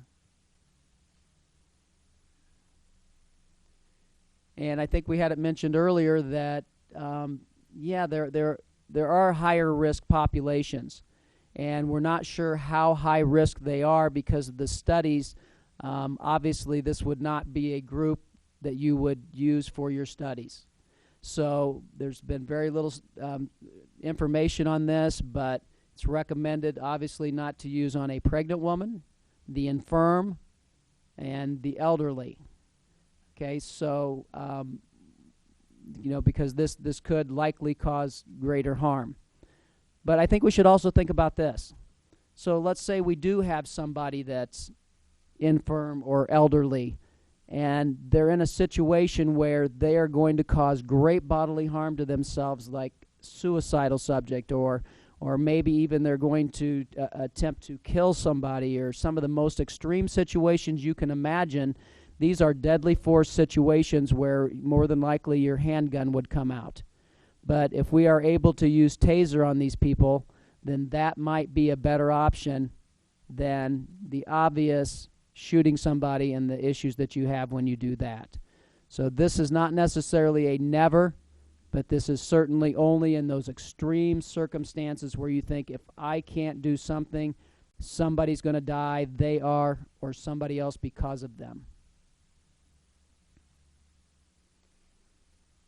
All right, so taser does have the ability to be used as a drive stun tool, which is like the stun gun I mentioned earlier, which has to do with pain compliance only, not immobilization.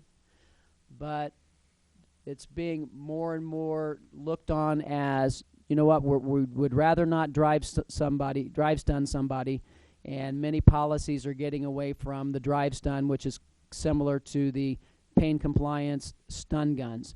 And I know that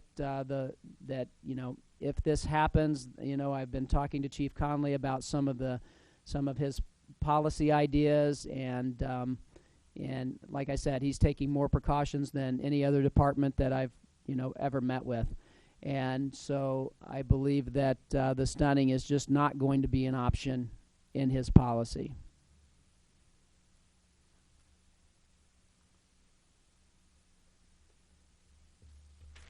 All right, so we've heard a lot about research, and I've provided at the end of this PowerPoint some research, and we know there's hundreds, probably thousands of research studies out there on taser right now. But there are studies. For example, this study funded by the NIJ, National Institute of Justice, published in the Journal of Emergency Medicine.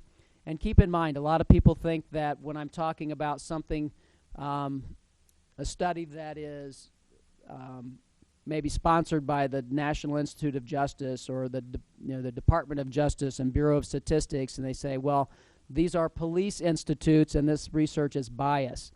But for those of us in research know that really most of the time this means that they are providing research grants to go out to other people that are experts in that field, and they apply for these grants, and that makes the research unbiased. So they themselves would not be necessarily doing the research. So, and if we look at this one, researchers conclude CEDs not likely to cause cardiac complications. A team of doctors reviewed 1,201 incidents of taser use in the field and found no evidence of cardiac problems, even when the probes hit suspects in the chest area. Okay, so approximately 15% of the cases involved incidents in which an electrical charge likely affected the heart area. The researchers did not find any sudden death events suggestive of cardiac dysrhythmias in this group or in the group as a whole. They concluded that the fatal cardiac incidents are unlikely to occur when CEDs or tasers are used to subdue subjects. And this is a team of doctors.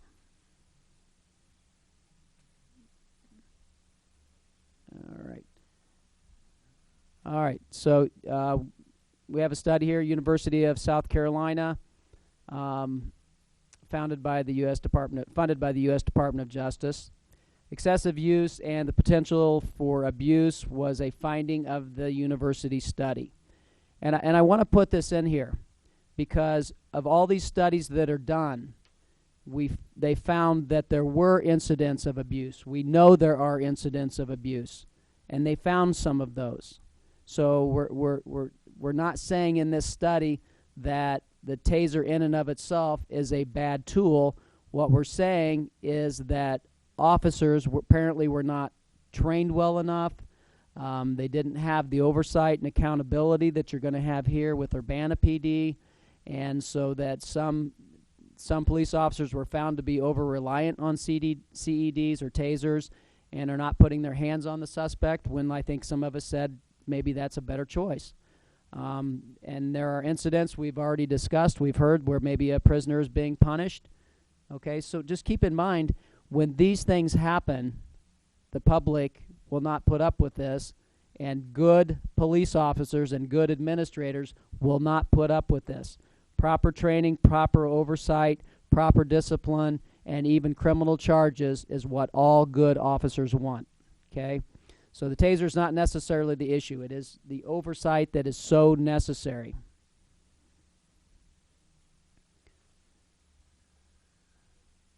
Proper training and accountability oversight. So here's what we need, okay? For tasers, departments need a detailed policy indicating the taser use. And I know that the Urbana PD is looking at numerous use of force policies involving taser across the United States. They're looking for the best practices. And I think they're even making their taser policy more constrictive with more oversight than any department that I've ever seen. Controlled use and good training is very important, and continued training. We need the continued training. Supervisors and administrators must hold officers accountable. Detailed documentation of each and every taser usage is important. And city government and citizens need to share in that oversight. We need to hold our departments and our police officers accountable as citizens. So everybody should be involved in this to make sure we have proper oversight. So I'm providing a reading list, and keep in mind there's certain studies that might not be considered empirical research, might not be considered scholarly research, being published in scholarly peer-reviewed journals that are considered the best of the best.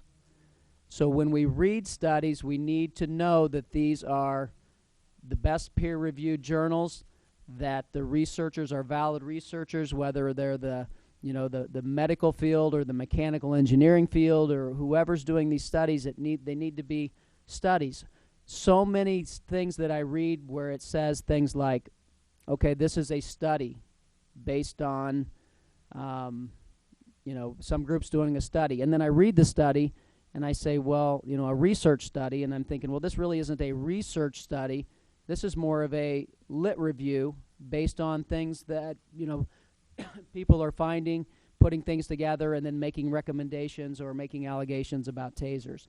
So we need to be careful about what we read, and it needs to be scholarly research. It needs to have the lit review, but it needs to have a valid research study based on empirical research in those valid journals. So we need to make sure that we're reading things from the best of the best. All right, so I'm not going to go over these, but I think for whoever wants a copy of the PowerPoint, we'll be able to go through and choose what they want to read. Okay, and I have a couple more things here I'd like to say if I still have time. I didn't get 3 minutes, right? Okay, I thought that was a long 3 minutes if it did. All right. So one of the things I think about is, when I think about taser, and I think about maybe somebody important to me, and I think about, can taser replace deadly force? So I would imagine to myself, what if somebody was coming after or attacking my 22-year-old daughter, my wife, or my best friend, my mom, and what would I want them to do? Would I want them to use a taser if that person is in imminent danger of death or great bodily harm? And if you have lethal cover, that may be an option. However, when it comes to a deadly force situation, the taser cannot replace the handgun.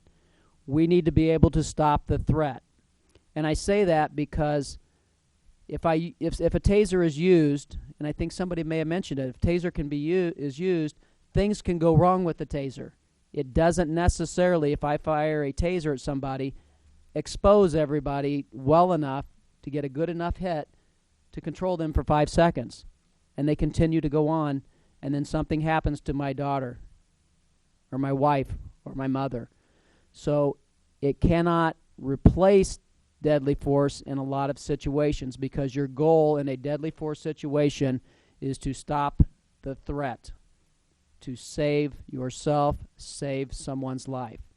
So there are times where it can be used early on, when things are starting to get ugly, where you probably prevented the use of deadly force because you were able to get it used early enough in the scenario. There might be a time where I have an officer that has lethal cover, meaning they have their firearm out, and we both have cover, and I'm going to try to use that taser first if I can, depending on the imminent threat. And then if it doesn't work, you have the lethal cover. But as far as use of force is understood, you know, when it's a deadly force situation, taser does not necessarily take the place of the handgun.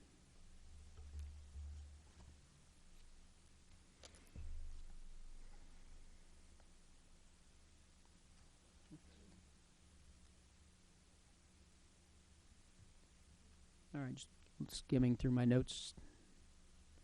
10-12, as we say in police work. Means standby. All right, I think that pretty much covers what I wanted to say as far as the use of the taser and the mechanics of the taser. Did you have anything else to say, Chief, before? Let me wrap up a few things, and then we're going to get Rich Searles up here to address so that we can open up to some questions. I feel I would be remiss if I didn't acknowledge that everybody has expressed some concerns about a potential abuse, and I acknowledge that up front.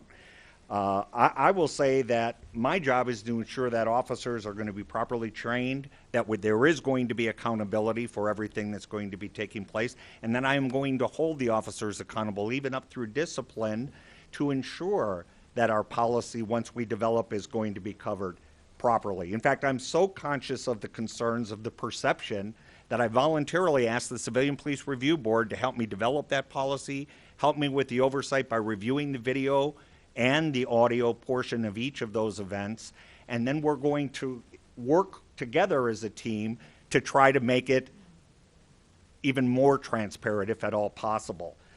Currently, we review each use of force event through a response to resistance committee, and we've done that for several years. That committee is comprised of defensive tactics instructors, detectives, master firearms instructors, and they review each use of force event. They provide me with the strategies for improving training, as well as adding anything to the policies that we currently use. We're going to continue to do that when the tasers are introduced. In closing, I recognize that our agency interaction with mental health related issues is not one-pronged. We continue to provide our CITs with advanced training. We have partnered with community elements, the state's attorney's office, and other social service agencies, as well as our local hospitals, to address the needs of those facing crisis. Our Premise Alert program, which is a program that's offered to community members to register family members with special needs or disabilities, is growing every day. Finally, NAMI, the National Alliance on Mental Illness, recognized the challenges that police face when dealing with mental health related issues and provided a public policy supporting the use of tasers when faced with incredibly challenging situations. I know that with limited issue, strong oversight, training, and public review, we can remain transparent and ensure that officers have the proper tools for addressing these critical issues. With that being said, what I'd like to do, I guess, Mayor or Ms. Yes. Marlin, is ask Lieutenant Searles to step up, since he just got back from taser training. We'll open it up to questions. Yes. Okay. Questions for any of the three gentlemen from council? Eric? I assume, but I just want to make sure, when the Civilian Police Review Board reviews each incident of taser use, that will be in a public meeting that everybody in the public may attend? This is phase one of a multi-pronged approach. The first approach is that we have to get it to you folks so that you are comfortable with it. I then am going to work with Jim to say, what can we talk about publicly and what do we need to talk about from a personnel perspective? But we will certainly work all of that out as much as we can legally. Okay, so consistent with personnel confidentiality issues, which are yet to be worked out. Correct. But as much as is consistent with that, the review by the Civilian Police Review Board, to the extent possible, will be at a public meeting that anybody from the public can attend. That's correct. Okay. Charlie. Yeah, Dr. Schlosser, you mentioned that the idea is on firing a taser is to get control of the situation in 5 seconds or less. You talk about having multiple officers involved. What about a single officer? What happens then? Yeah, there have been numerous incidents and where officers may be by themselves, and sometimes that may be a really good tool for them because they don't have the principle of mass and they may not be able to control somebody in another way. So if an officer uses a taser, a lot of times what will happen is if I expose somebody to a taser that's a violent person and things are getting, to the point where somebody's going to get hurt, I'm going to get hurt, they're going to go hurt somebody else, a domestic situation, and I can see a future battery just getting ready to occur, I can expose that person to taser. Then it becomes important to have the communication skills that we teach our recruits, and that Chief Conley keeps having me come back to his department to teach these communication skills. I need to talk to them. I need to talk to them, sir, stay on the ground, just stay where you're at. And you would be surprised if somebody has been exposed to taser and they know they're immobilized for that time, that people will many, many times stay right there. And I don't recommend that the officer go in and get control of them at that time because of the potential violence that had just occurred. And I just saw a video the other day. I showed it to my recruits where a violent domestic, an officer was handling this violent domestic, and this intoxicated, very large subject was saying, shoot me. And the officer says, no, I'm not going to shoot you, and he's just talking to him, using his communication skills. And he said, well, I'll shoot you. And he starts to enter the house, and there's a weapon in the house. So he exposed the person to taser.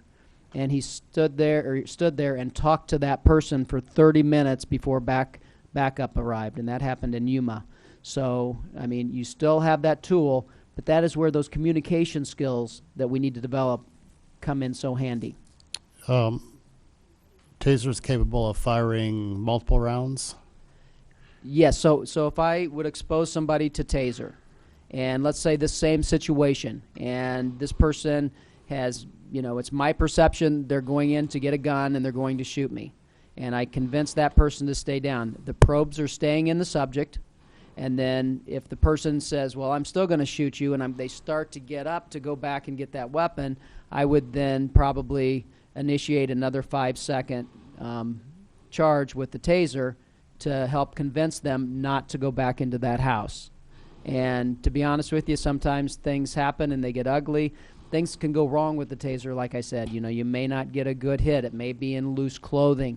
The wires aren't super strong, so they may be rolling and stuff happens, but they could reload with another taser. So under some circumstances, a weapon's going to be drawn and used. As far as a taser, a deadly force weapon would be drawn and used if it gets escalates. To the point. But if we can use that taser in that situation and not have prolonged tasering, meaning not tasering them for 15, 20, 30 seconds where it becomes much more dangerous and much more hazardous and the much higher possibility of death. But if I can taser that person for 5 seconds, then maybe things get ugly, another 5 seconds, they get ugly, another 5 seconds. If I can do that to keep that person from getting a weapon and not having to draw my handgun and I can save their life, then that might be an incident where you use it more than once. So it's training It's common sense. It's the officer's perception at that moment. It's based on the totality of the circumstances. It's based on everything that was recognized in Graham v. Connor, because that is what decides our proper use of force. But the recommendation is still don't try to handcuff that individual or whatever. That is keep correct. Keep them on the ground. Yeah, absolutely. Okay, there may be a circumstance where you feel comfortable doing that. That's the officer's discretion. But things are that ugly right then, where this person has threatened you with death.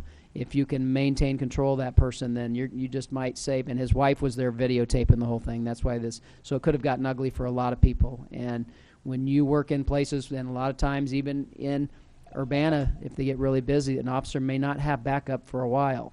It happens everywhere. And it's just a way to keep things safe, and that would be an example of preventing the deadly force situation.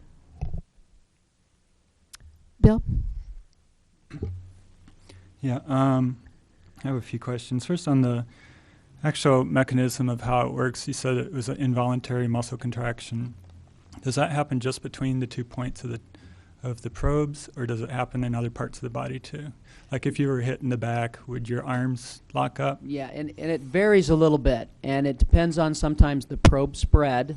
The wider the probe spread, the less likely they're going to be able to move things. Most people really will just tense up, and that's your chance to go in and get some control right after that.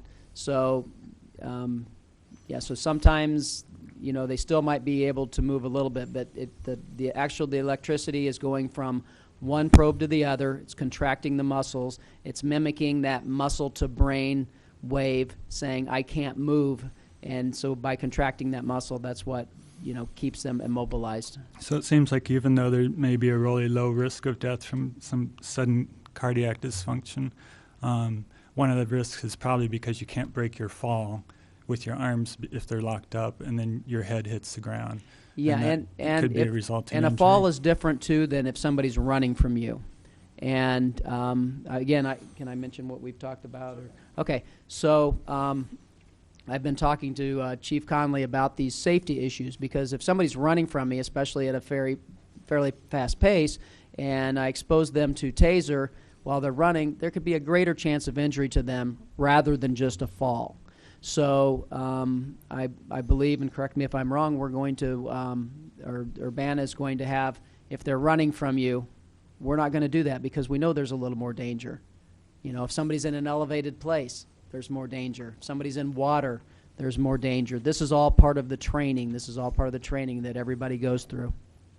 And then reading through, we've had several hundred pages of stuff to read through, and I think I've read most of it, but I haven't seen an Urbana police policy in there yet. So just as far as procedure goes, how is that going to work? Will we see that pretty soon? The policy isn't yet written. Phase 1 of this process is to get approval from the City Council to move forward. Phase 2 is I'm going to work with the Civilian Police Review Board to develop a policy. Rich just came back from St. Louis. He brought back stacks of policies from across the country. We're going to pick the best practices from those, and as Mike mentioned, we're going to restrict it even more because this pilot program involving 10 crisis intervention team officers is something that I'm concerned enough about that we're going to take this very, very slowly, and we're going to develop a policy with the help of the Civilian Police Review Board that everybody is going to feel comfortable with. Then we have to build a mechanism to be able to have a check and balance for those deployments. So this is an ongoing process, and as I said, Rich is reviewing the policies now. He's kind of picking and selecting those things, but it's not an overnight venture. It's going to take some time. Okay, and just a couple more. One observation, I think, from 2013 or 2012, which I know you gave us 2 years, was most of the times the suspect stopped what they were doing when you drew the taser in one of those years, like four out of the 6 times or something. And I was just thinking to myself, I'd rather have a taser drawn on me than a gun. But I also wonder, once the person draws the taser, I know a Champaign police officer that worked his entire career and drew his weapon a few times and never had to fire his weapon in the line of duty. I just wonder if that would ever happen with a taser. I think once you draw the taser, you might be more likely to use it. And I don't want to minimize the risk of death. I think there probably is a risk of death or serious injury. So I think it would still be a concern that people might have a lower threshold of use for the taser because they don't consider it that dangerous. Yeah, and you might be surprised because as I'm looking around at some of the other stats just from individual departments, that sometimes if people know that an officer has a taser, they're more likely to comply. Some departments have a little broader range as far as when they can remove the taser from the holster, and sometimes the removing of the taser from the holster is compliance, and then sometimes just simply pointing it and having the laser beam on them. So it's almost getting to the point across the country where departments that do have the policy of you're allowed to bring the taser out, it's being exposed to less and less because people are just complying right then. So you'd be surprised about that. And I think that's from looking at the University of Illinois' stats that I looked at a while back. They had compliance on almost everybody just by simply having the taser or removing it from the holster, and they've had to use it very, very few times. I think just one more if I can. Sure. When you experience the taser as part of your training, do you have to sign a release form for release of liability? Taser recommends that, so the answer is yes. Okay, and I know for the U of I, whenever that would, I think, be considered a human subject experiment almost, or human subject use. So we'd have to go through IRB, Institutional Review Board, and we'd have to get informed consent, but we wouldn't be able to ask for a waiver of liability because if you have informed consent, I guess you should still have the ability to sue. But I guess that's not an issue for the taser training, but I just wonder how you can actually have informed consent if we don't have really all the information. I mean, there's still a lot of doubt, I think. So yeah, it just concerns me that people there's a classroom portion before, so that they're informed before they sign the informed consent. And since I'm not actually doing a research project on this, like when I ask them, it's more just anecdotal, and for me to kind of learn more about, so would you have rather been tasered or exposed to OC spray? Almost everybody taser. If I start keeping stats on that and I want to write a scholarly paper on that, then I have to go through my months of IRB process going back and forth. So. Okay, thanks a lot. Sure. Eric? Are there meaningful statistics either from U of I, police department, or other departments? You mentioned the possibility, sort of as a hypothetical, that a person might not resist if the taser is drawn. One might imagine that could lead to a reduction in injuries per police contact. But is there statistical evidence of that one way or the other? Yeah, I can probably dig some things up for you because departments are beginning to keep very good records of every taser use. And departments have decided that, we're not going to say a taser use is just when you expose someone to taser. A taser use is, if it has been drawn from the holster or if the laser beam is on the person, that is considered a use. And you're seeing the number of, over the years, the number of exposures go down as the other goes up. But maybe I can find some specific things, and if you'd like. But I've read them, but I don't know exactly where they. They I are. think that would be, to me that would be interesting. But I'm a kind of a statistics nerd, so. Okay, I am too. Mayor? Are departments keeping records all along about when guns are drawn? Our police department does. Many police departments do, but so they could be compared. Right. As a matter of fact, yeah. Mr. Okay. Jacobson, I do have some information. The University of Illinois Department sworn officers have been carrying tasers since January 2012. 22 of their CIT and field training officers were trained and issued tasers. Officers are required to complete a report each time the taser is either displayed or deployed. And displayed means removed from the holster, and deployed means removed from the holster and activated on the subject. In 2012, the University of Illinois Police Department removed the taser from the holster on 27 occasions. On 2 of those occasions, they were prepared to deploy the taser, but did not fire because at the last moment they gained compliance. 3 of those occasions, there were actual deployments.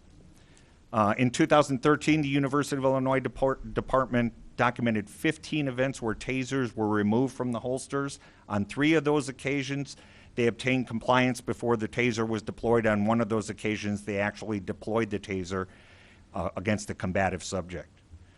35 Champaign County Sheriff's Patrol deputies have been issued tasers over the past 10 years. In 2012, the Sheriff's Office removed the taser from the holster 9 times. On 4 occasions, the taser was displayed, but compliance was gained before the deployment. On 5 of those occasions, the taser was actually deployed. Specific to Urbana, the Sheriff's Office assisted Urbana Police by displaying the taser on 4 occasions and actually deploying it once in 2012. In 2013, the Sheriff's Office, this is countywide, the Sheriff's Office removed the taser from the holster on 20 occasions. 6 of those occasions, they deployed the taser. Specific to Urbana, the Sheriff's Office assisted us by displaying the taser 4 times and actually deploying it once. So of the number of times that it's displayed, most of the time they get compliance. Very rarely do they actually activate the device. If I could follow up, in those occasions when the device was activated, on how many of those occasions did the encounter, did the contact result in significant injury to the person against whom the taser was deployed? None. Carol? I just wanted to ask actually a couple of questions. I appreciate your presentation, Dr. Schlosinger. I need to clarify a couple things. The recommendation at the end of the slide talked about a couple of studies. How many of those studies that are recommended are actually funded either directly or third party by Taser International themselves?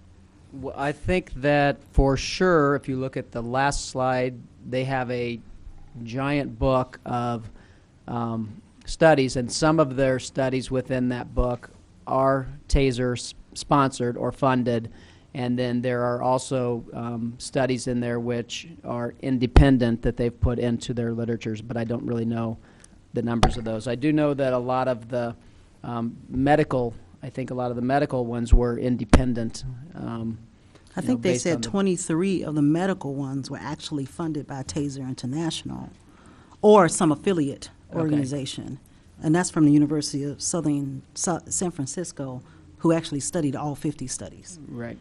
And I'm sorry, go ahead. And I was just going to ask the difference between compliance and or major threat. If you can explain the difference between those two things. If we're using tasers to get compliance or a life threat. Yeah, if we're going to use taser to get compliance, then it needs to be a situation where it is someone that maybe is actively resisting to the point where other things wouldn't work, or an aggressive assailant, which means I'm actually under attack. And if we're talking about what the recent case law, because that's what determines a lot of what we can and can't do. If we're talking about that, it has been found, generally speaking, that if you have somebody that's an active resistor, actively resisting you, or an aggressive assailant, or higher up, obviously from there on up, then taser is an appropriate tool. However, all right, it's still based on the totality of the circumstances. It's still based on, who's involved, how many officers do I have, what is the situation, are there a lot of other people, and are things getting ugly, or, what's the nature of the crime to begin with. I mean, it's something we call the totality of the circumstances, and you have to include absolutely every part of that circumstance to determine if it was proper use of force or excessive use of force. So, for example, if I get called in as an expert witness and they show me a video and they say, was that excessive force or not?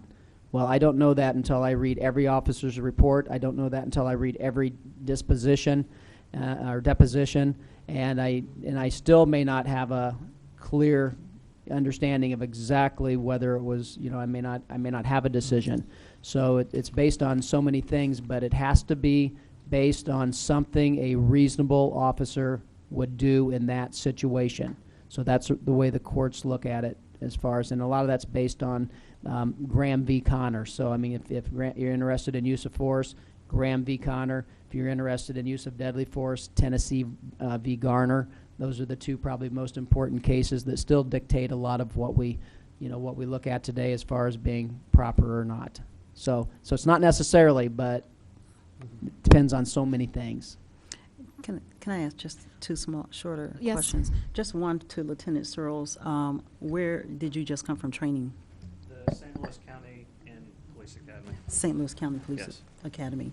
And on your slide, Dr. Schlesinger, one of the last point on who should not necessarily be tased was low body weight.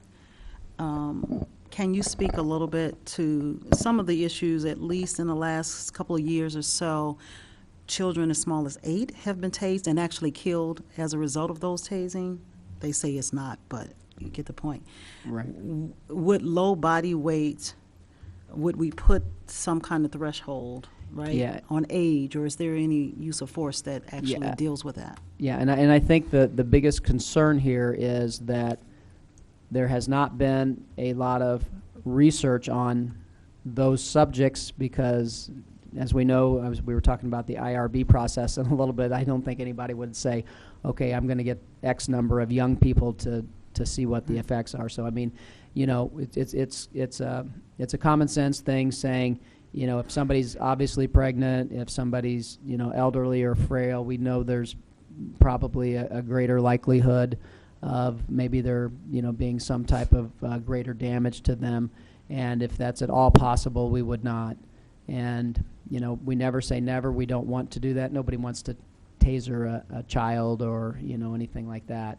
I can't think of a circumstance offhand that you would, but then again, I'm not going to say never, because in police work there's not an always or never, because some circumstances are so crazy that you just that might be the one thing that has the chance to save somebody's life. Thank you, sir. Dennis? Just to understand perhaps what we use as an alternative currently, because we don't have tasers here in the department, I'd like to ask Chief Conley, in a situation where there is a threat and it looks like control has to be applied to end the threat to observers or the officer that's trying to interact with the subject, when it comes time to draw a weapon, can you explain to me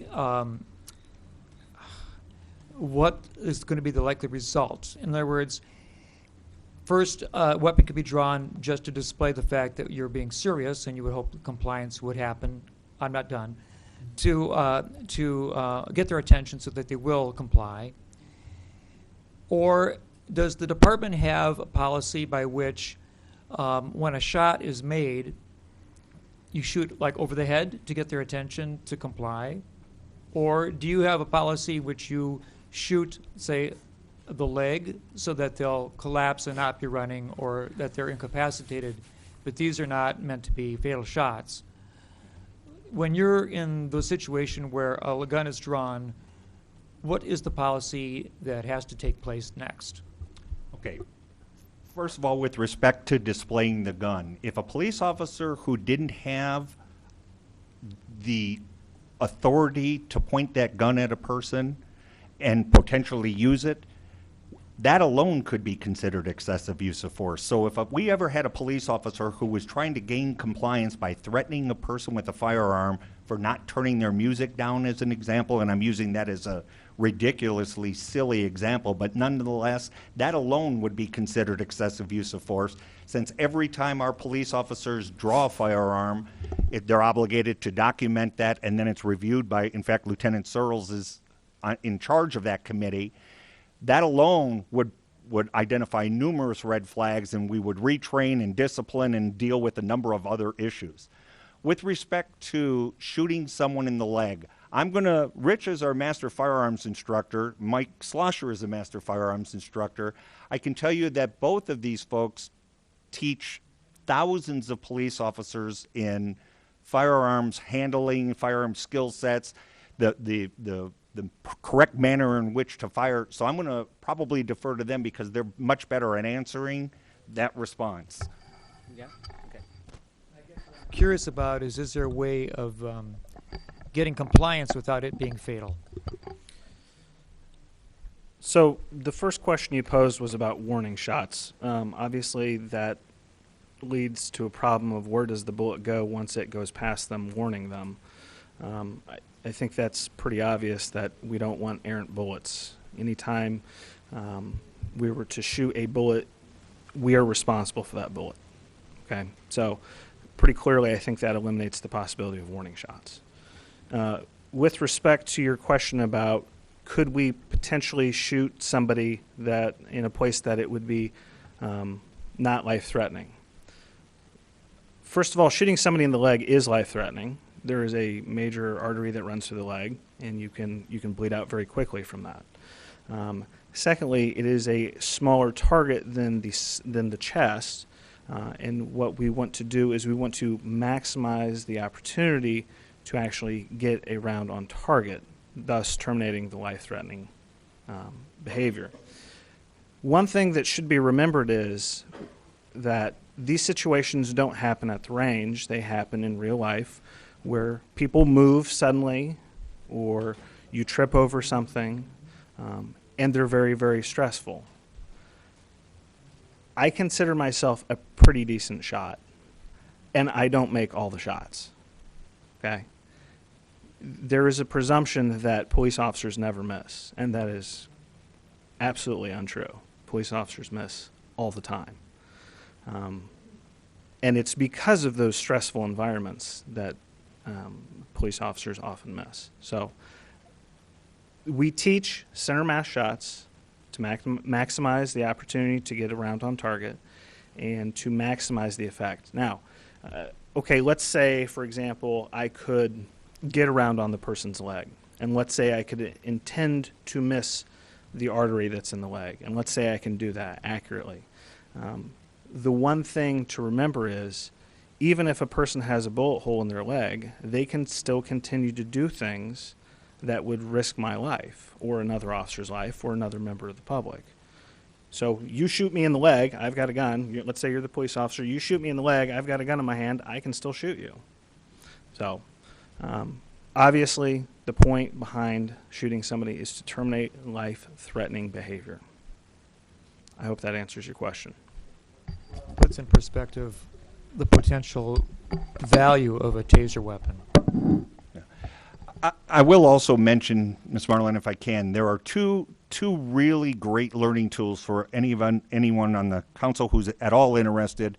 The Citizen Police Academy just started back up again. Dr. Slosher actually runs that program, and as part of that program, citizens from the community are exposed to 10 weeks of a mini police training. During that training, they tase someone. So someone asked earlier who would watch the demonstration. Come to the Civilian Police or the Citizen Police Academy, and you can see that. And the second thing is we actually allow folks from the community to go through our decision-making simulator. And that decision-making simulator puts people, in fact, some of you may have already participated in that. It puts people in a position where they are confronted by various scenarios without the concern of being hurt, but you have to make split-second decisions and make the shot accurate enough to stop that threat or behavior. And oftentimes I get the question posed to me, why don't you just shoot them in the leg? They run through the simulator and they almost answer the question themselves because it's hard enough to hit the largest part of the body. It's almost impossible to hit the leg. And even when you do, that person fired back and at least in that simulated scenario, shot and killed you. So we have to stop the threat, and we have to do it in a manner that's going to give us the greatest odds of stopping that, and that's the largest portion of the body. Any other questions? Thank you. We still have 10 or 11 members of the public who wish to speak. Charlie? Yeah, but I need a 5-minute recess. Okay. I'd like to move that. The PowerPoint will be, we'll put it on our website so that anybody who wants to look at the citations or any of the material that Dr. Schlosser presented tonight, he can find it on the Urbana Police Department website. And you guys will stick around in case, when council has discussion? Certainly, we Okay. will all be here, Okay, right. thanks. Okay, we're going to hear from the remaining members of the public. Esther Pat.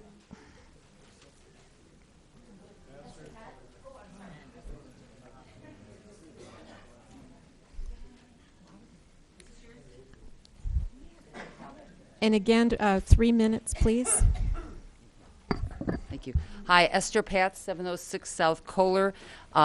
First, I was very glad to hear in the presentation, since it's what I've heard from every single law enforcement person who's ever discussed this issue, that a taser cannot replace a handgun.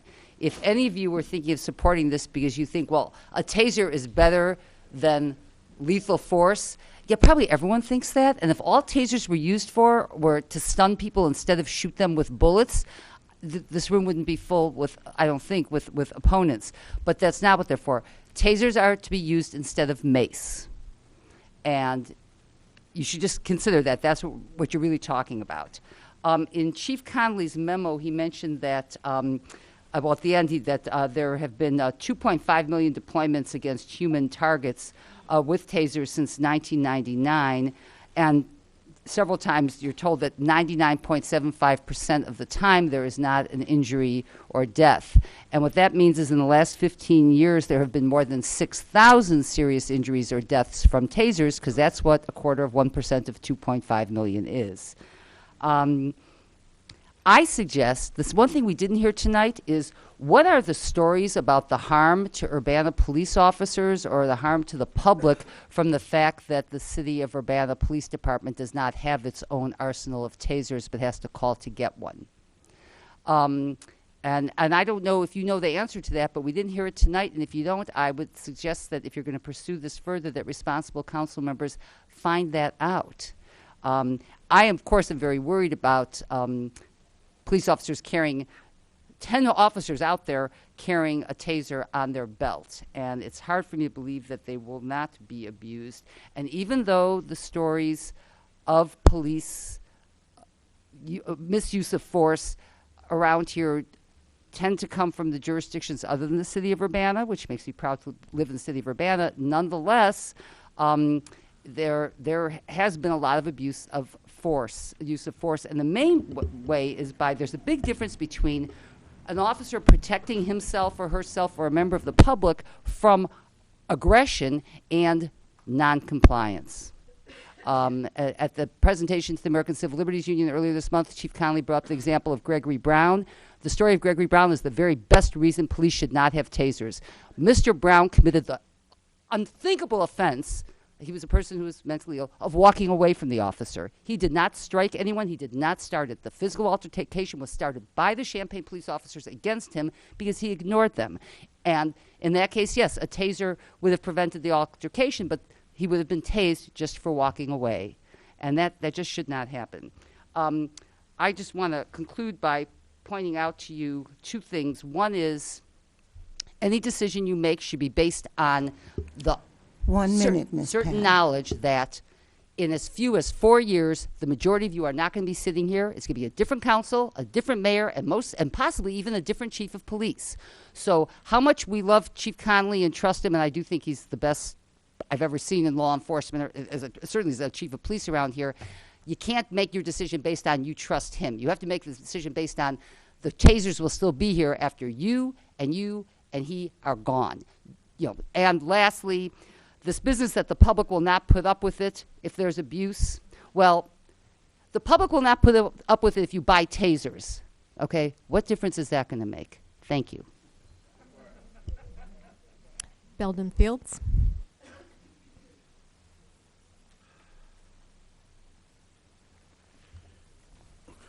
have to talk fast. I've only got 3 minutes, right? Okay. Correct. Don't believe a thing you hear in terms of the supposed safety of tasers. Taser International is a mammoth organization, and it is an intimidating one.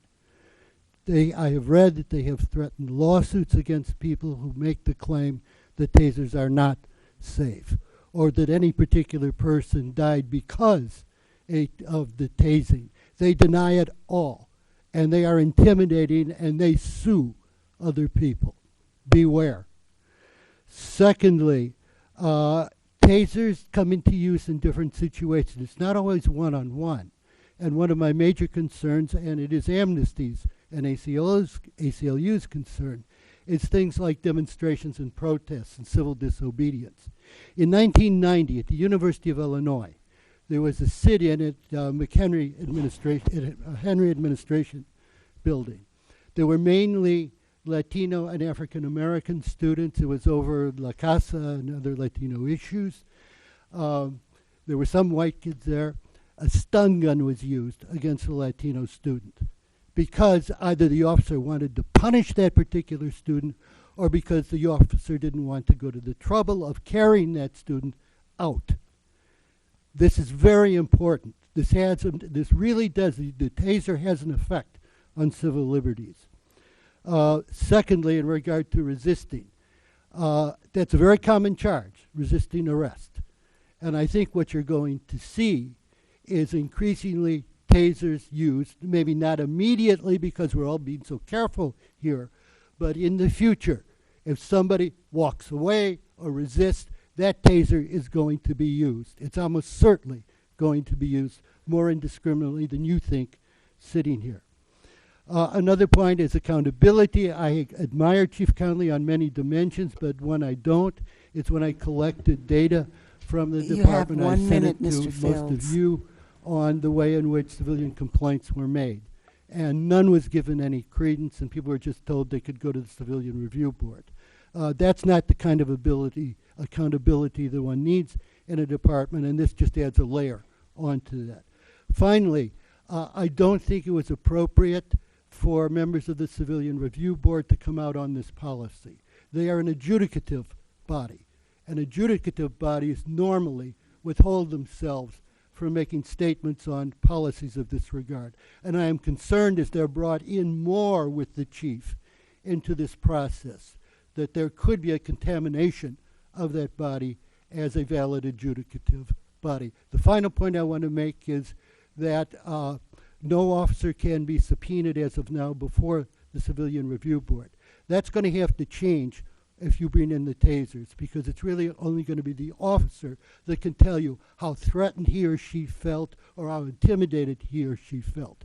So there you're going to have to make a change in regard to what the Civilian Review Board can demand of the officer. Not just get it through the chief, but get it from the horse's mouth, the officer who did it. Thank you very much. Thank you. Yakov Ziso.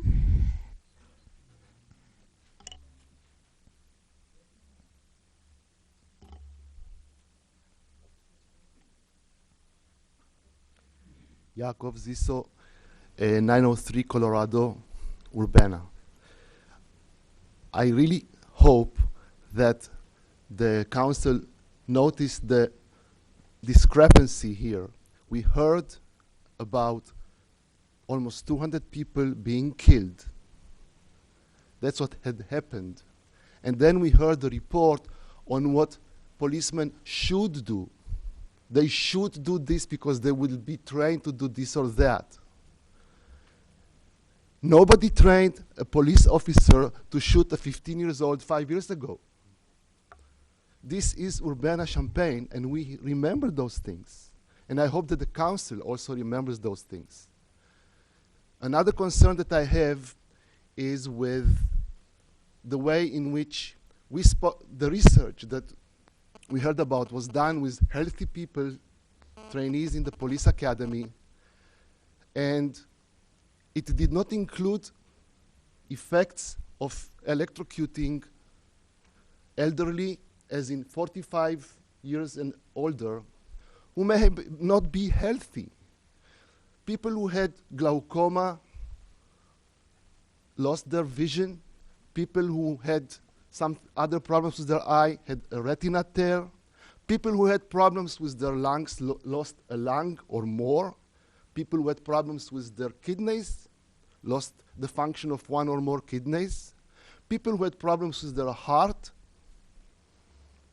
had a stroke or a heart attack. Those things can be seen. So when the research that we heard says we couldn't test those elderly, I don't know what elderly means, but 45 years and older, and boy, we are going to live now 200 years or more. Not with tasers. Thank you. Thank you. Reverend Dr. I'm sorry, it's late. Reverend Dr. Evelyn B. Underwood. No, this is your opportunity to speak. I can't find my notes. Oh, okay. I'll put you at the end. Okay. Karen Madonna.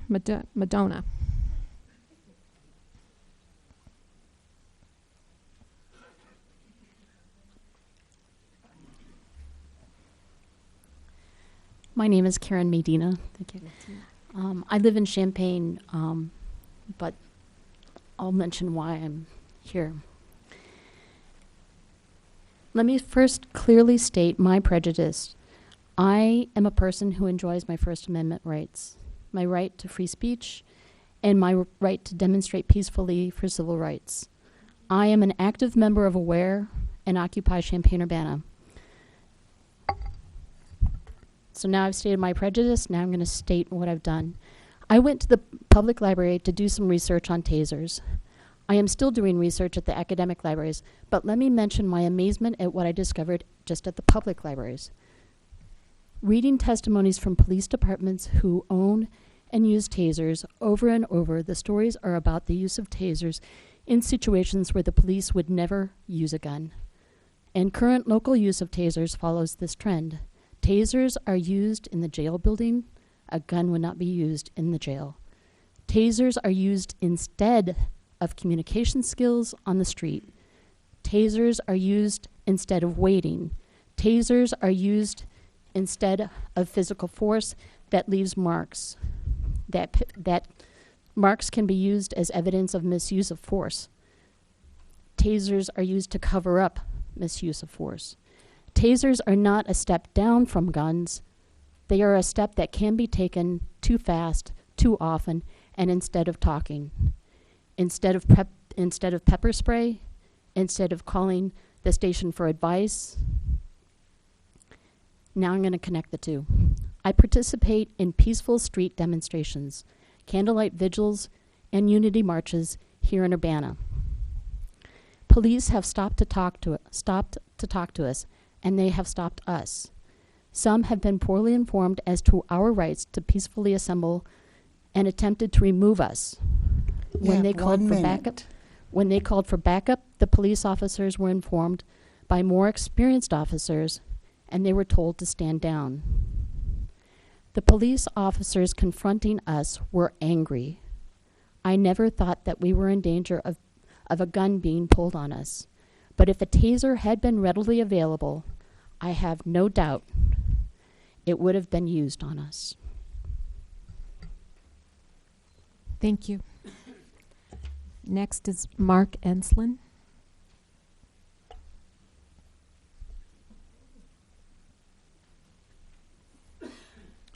Mark Enslin, 207 West Indiana Avenue in Urbana. I was glad to see the video that I've heard about for a few weeks. It seems quite likely that the officers on the scene saved the life of that person, and they're to be commended. It's not clear to me that that was the best example of de-escalation, and that video did not convince me that tasers were what saved that person's life, the taser use. And I'm coming to you, having seen the presentation, still opposed to the Urbana police acquiring tasers. And part of my thinking is that I've seen another video, which was a police car video, and I don't remember which the local forces it was, on Green Street, Campus Town. it may have been a Friday night or some kind of night in which there were many pedestrians, and apparently in the voiceover they are following a particular young person, African American, and then a whole bunch of people jaywalk across the street and police pull over that one person. And in the interaction with that person, who is being vociferous, actually asking them to contact a particular officer with whom he had a relation, he's thrown on the top of the car and pepper sprayed and then put in the car. I don't know if that counts as abusive use of pepper spray. It didn't seem proper to me. And part of my thinking is, I don't know what discipline might have come the way of the officers involved, but I also think if there were tasers present, they might have been used instead of the pepper spray. There are other instances of use of pepper spray where I don't think it was appropriate. There was a teenager, again in Champaign, who was walking home his 8-year-old brother or nephew from Douglas Park, and there was an interaction with an officer. You have 1 teenager minute. raised his voice, thrown to the ground, pepper spray. I'm afraid tasers might have been used in an instance like that. In the presentation by Dr. Schlosser, the very elegance of tasers is what frightens me. And I'm also concerned for the safety to officers of those elegant weapons, which are so elegant to use, but the effects are not elegant. Even his testimony was that the effects are unpredictable. I think the phrase less lethal means that the lethality is unpredictable. We've heard of many people who've died somehow in relation to use of tasers. Exactly what's going on, I think, is still undetermined and needs further research. To me, a taser is abuse waiting to happen. Not all weapons are equal, and tasers, particularly because of their wonderful qualities, electricity is really hard to tell. And even from the presentation, it was hard to tell what electricity actually does. And it depends on the condition of the body and even where the heartbeat is in its cycle, what the effective application of electricity is. That's the reason that it's as a kind of classical torture method. And I don't think it's something that we would like to add as a weapon. Thank you, Mr. Ensslin. Your thanks time's a lot. up. Daniel Chenoweth.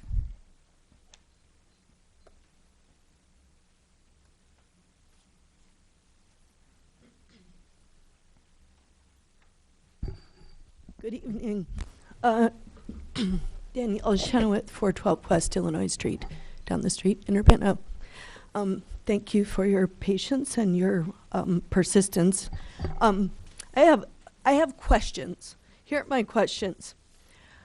Chief Connolly, Mayor, council members, why are you putting weapons acquisition over relationships? I know that policing is primarily intelligence.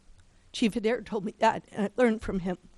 I have called the Urbana Police Department on multiple occasions with domestics, theft, other issues, and they've been very courteous and respectful. What happens when you break trust?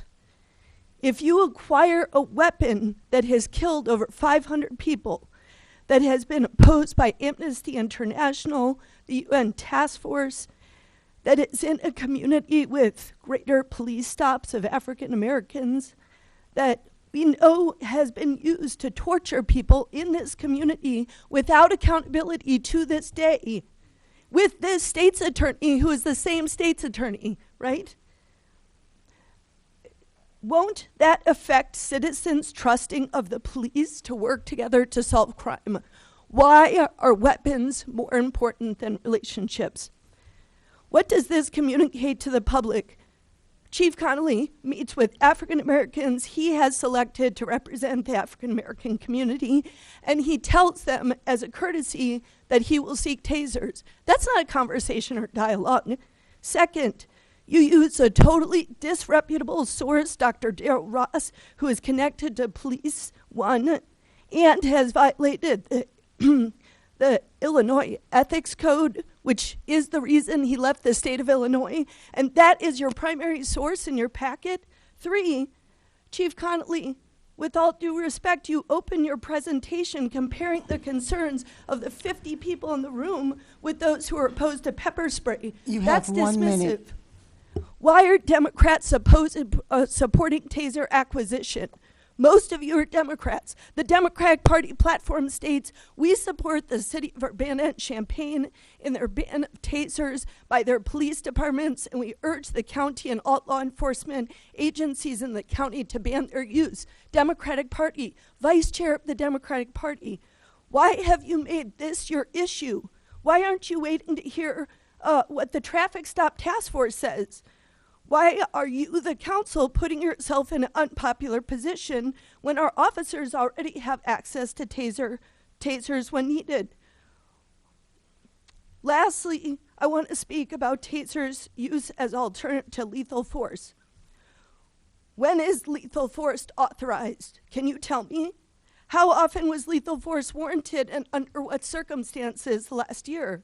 Can we see the current use of force policy? I asked for it for 7 years when I was on council. I was never given the use of force policy. Is the council really going to buy tasers before use of force policy is put into place? Don't do it. Once you get tasers, you can't go back. Once you get tasers, you can't control how they're used. Thank you. Thank you.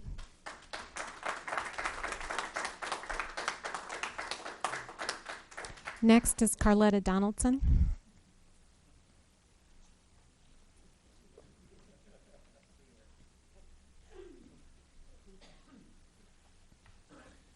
Okay, since I only have 5 minutes, three I minutes. just want to remind people to really look at that video clip again. And if I'm correct, is that on YouTube or on the Urbana website or no? It is not. So I guess, is it, because people have seen it. I don't know if it's on YouTube or people have seen it all over the city, but I'll find out and I'll make sure I get it out so that people can look at that. But one thing that has been mentioned, but not noted as an option, is that police work, like any other profession, and even like the city council members, their job has changed. Professions change, jobs change, statutes change, laws change, things change, and we have to change accordingly. Now, we've seen all over the world what tasers do to the mentally ill, and that's one thing that I'm not hearing much about today, although a couple of weeks ago when this was presented, that was one of the main topics. They needed another tool to deal with mentally ill patients, or mentally ill people, or unstable people. So I did take that training from Dr. Schlosser, and I appreciate the opportunity that I was given to do that last year. But one thing, when I sat in on the taser night, there's got to be something wrong with someone mentally if they see this taser and know the effects of a taser and they continue to act out or act, and then it leads to being tased. Something's wrong. And any of us in this room or any of us watching can at any time be that close to being unstable or mentally ill. And would you really, as someone mentioned before, want to be tased? Now, I saw someone who I've known not really as a part of my family, but in family gatherings, at that taser night being tased. He's about 6'2", 6'3", 250, 260 pounds. What I saw when it went to him brought tears to my eyes. He's not mentally ill. He does volunteer, and I'm sure it's for pay, just as the police recruits. They're being paid as they're being tased and have to go through this. That's all fine and dandy. But the one thing, as I said, if someone is mentally ill, I really don't think they need to be punished by being tased. One thing that's interesting is that I'm glad that Sheila Ferguson, I believe is her name, she spoke from the Community Elements. You have 1 minute. Okay, one of her employees or co-workers spoke at a meeting that I sat at, and she was one of the ones that said, and I don't see her in the room now, though she was here earlier, that she believes that the police do need another tool for mentally ill patients. So my question for that is that maybe she may need to seek another job profession, because if that's what she thinks is necessary for mentally ill people, then we have a problem with that, especially when, I don't know about everyone in the room, but I know some of us know or have family members and friends that have mental illnesses. So that's something to also consider. Again, the NAMI suggests, as Sheila Ferguson said, they do have a public policy platform, but they suggest that all officers should have this training because police work is changing. We may not have time to deploy the crisis intervention team. So police officers, yes, they do need to be ready And I guarantee you that the same way an officer gets a job, the rigorous physical training, etc., should also remain true throughout their tenure as well. They can tackle pepper spray, stun gun, but we know that tasing is no more a deterrent to crime and safety than a car is the same as a garage, just because the car is in the garage. Thank you very much. Finally, can I have a few? Given the lateness of the hour, I think we're going to go on to let other people speak. Thank you. And that's my representative. Thank you.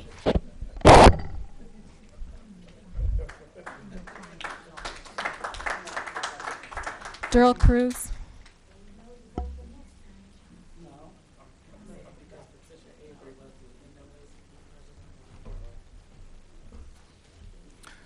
Darrell Cruz.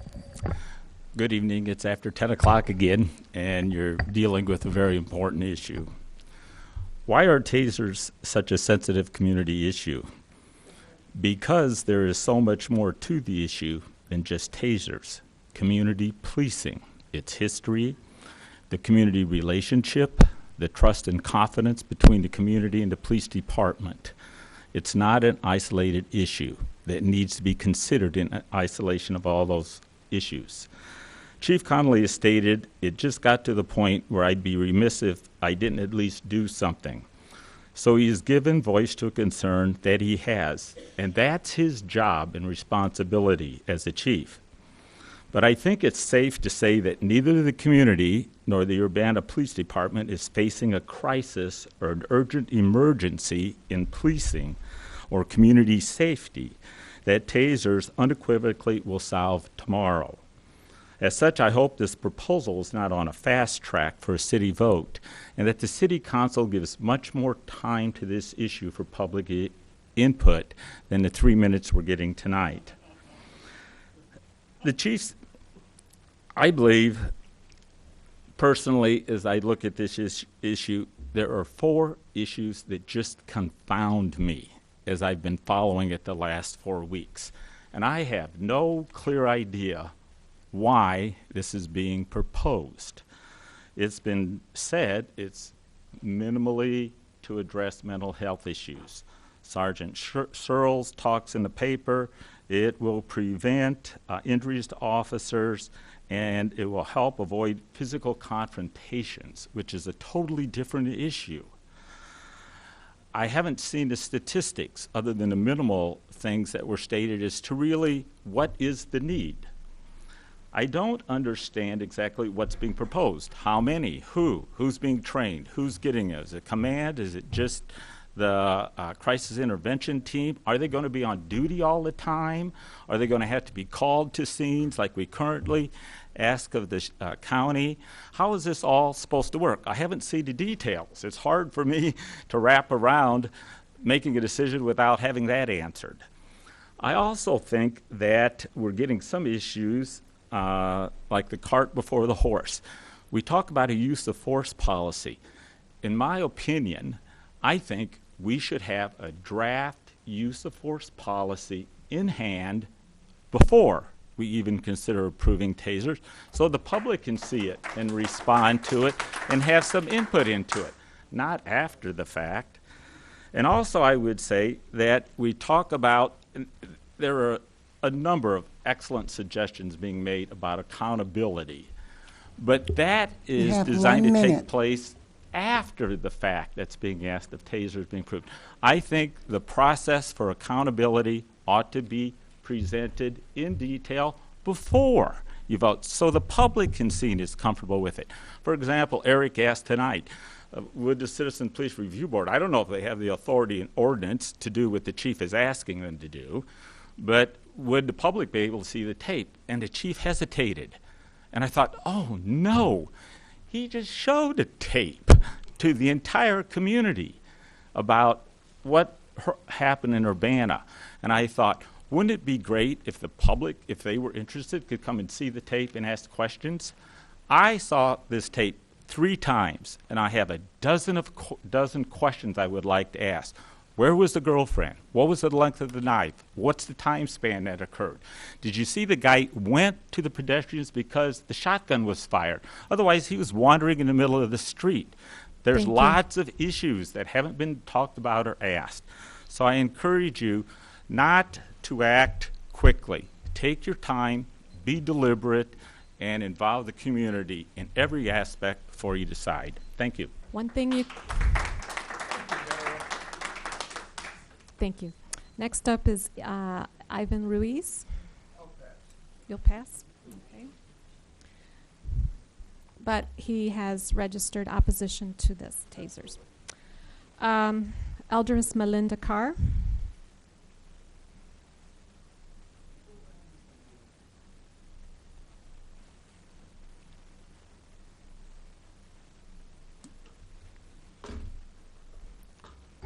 Good evening, everyone, tonight. I am the president of the Minister Alliance of Champaign-Urbana and vicinity, and a lot of good comments have been made tonight regarding the tasers. And just to say a couple things, one is there's a great concern and fear about the misuse and abuse of a tool that is inhumane. Was referred to as, the people are referred to as subjects, and they're humans. Because of the past lives that have been lost in other ways in the community, and there were some names that were read earlier tonight, and then we have people just right at home who have lost their lives. Not just tasers. I'm talking about lives because of being shot, and we need to really consider adding another tool that can harm human beings in our community. And we talk about I think the person earlier was talking about that the public would possibly express concern about this, and there would be a public outcry. When we see, thank God, a few people that organizations that continually come out to express their discontent about these things, and they put their necks on the line. And I'm just so grateful that they do this and they come out, the different people, individuals, and organizations to stand up for the community. And we see continually over and over again things happen, and the community is not considered with You these have tools. 1 minute. And the other thing I want to mention is, can we think about, we had the chiefs maybe a year ago at the Alliance, one of the meetings, and we talked about our availability of having counsel available to inmates, that we can go in. There's a program called Drilley, and it was presented to I think it was the sheriff at the time, Divine Wisdom Institute for Learning, where there's a Reverend Lane in Evanston, Illinois. I don't have the numbers, but where offenders, inmates have been trained and helped in critical thinking and reasoning to help them not go back to jail or prison, and it's shown to turn people around. So we need to look at some other options to help people out in the community in these areas. So thank you very much for your listening. Thank you, Ms. Carr. Bob Strauss.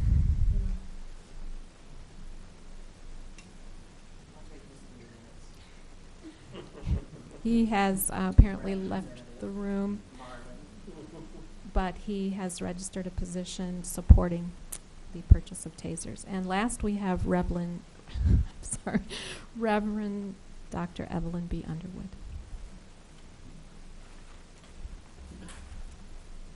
I'm going to make it quick.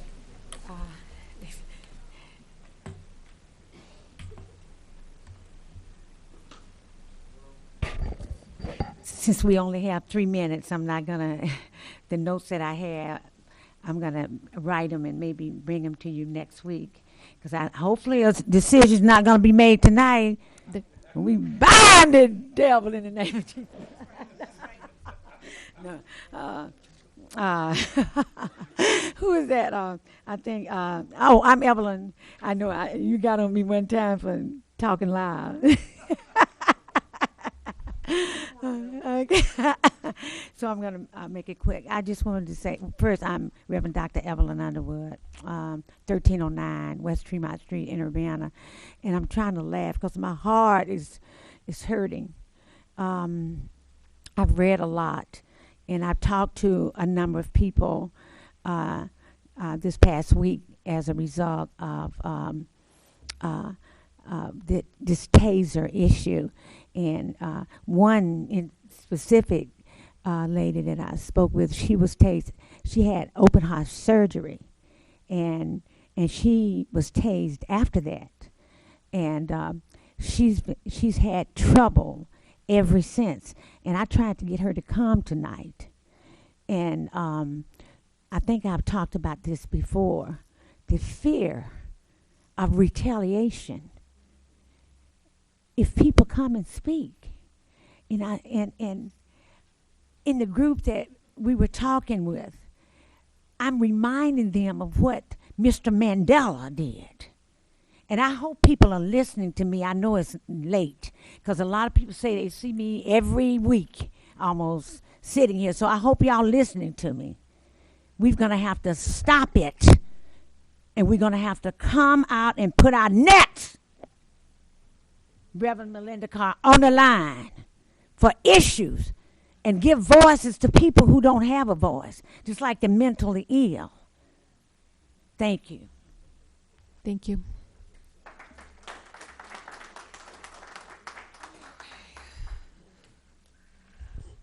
Okay, we have council discussion. And with 45 minutes left to go in our regular council session. So, Eric? So I spent all weekend compulsively doing what I do, but on this issue, which is trying to read as much of the peer-reviewed literature as I could and making sense of it, both from the medical point of view, which was primarily people who do emergency medicine and also research emergency medicine, and also from the point of view of people who are independent of the taser empire, but who do university-based research into criminal justice and the use of tasers. And it's very late. I won't review all of that. The other thing I did is I went to church yesterday morning, and in the prayers of the people, where we all people say out loud what they're concerned about. And I said I was really concerned about this, and I hope that we would have the wisdom to come to a good decision and to do it in a way that would unite rather than divide the community.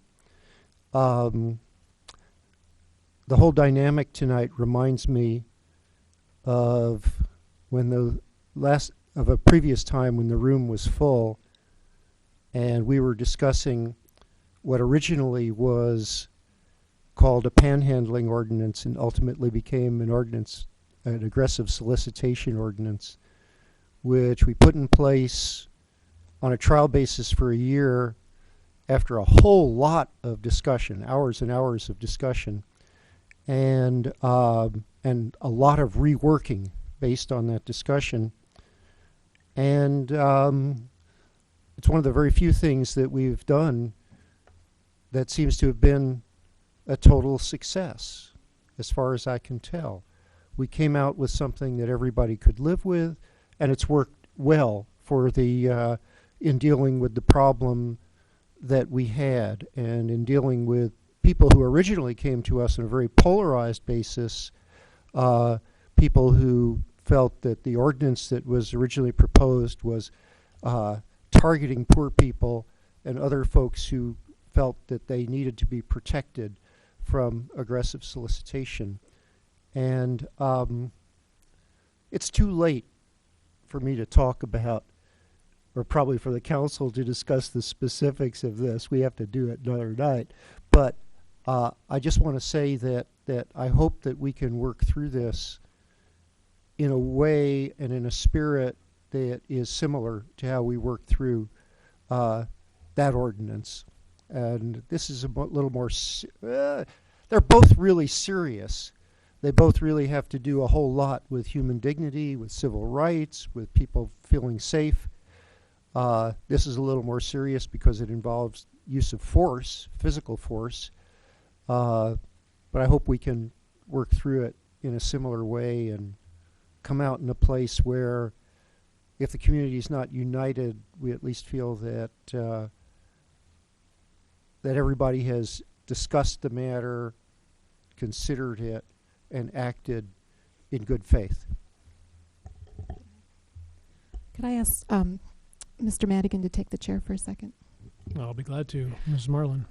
There was one question that I wanted to ask earlier, and I didn't, in order to get everyone else's in, but and Ms. Pat brought it up, and that was the issue of officer injuries and injuries to the people who are being subdued, and what various types of force are used, and the impact on both the officers and the people who are the subject of the arrest. So I don't know if the Chief Connolly has that information tonight, but I think that's a very important piece of information that we need to have as we consider this issue is safety for the officers, safety for the people who are trying to be taken into custody, and I guess maybe there's an answer coming. Okay.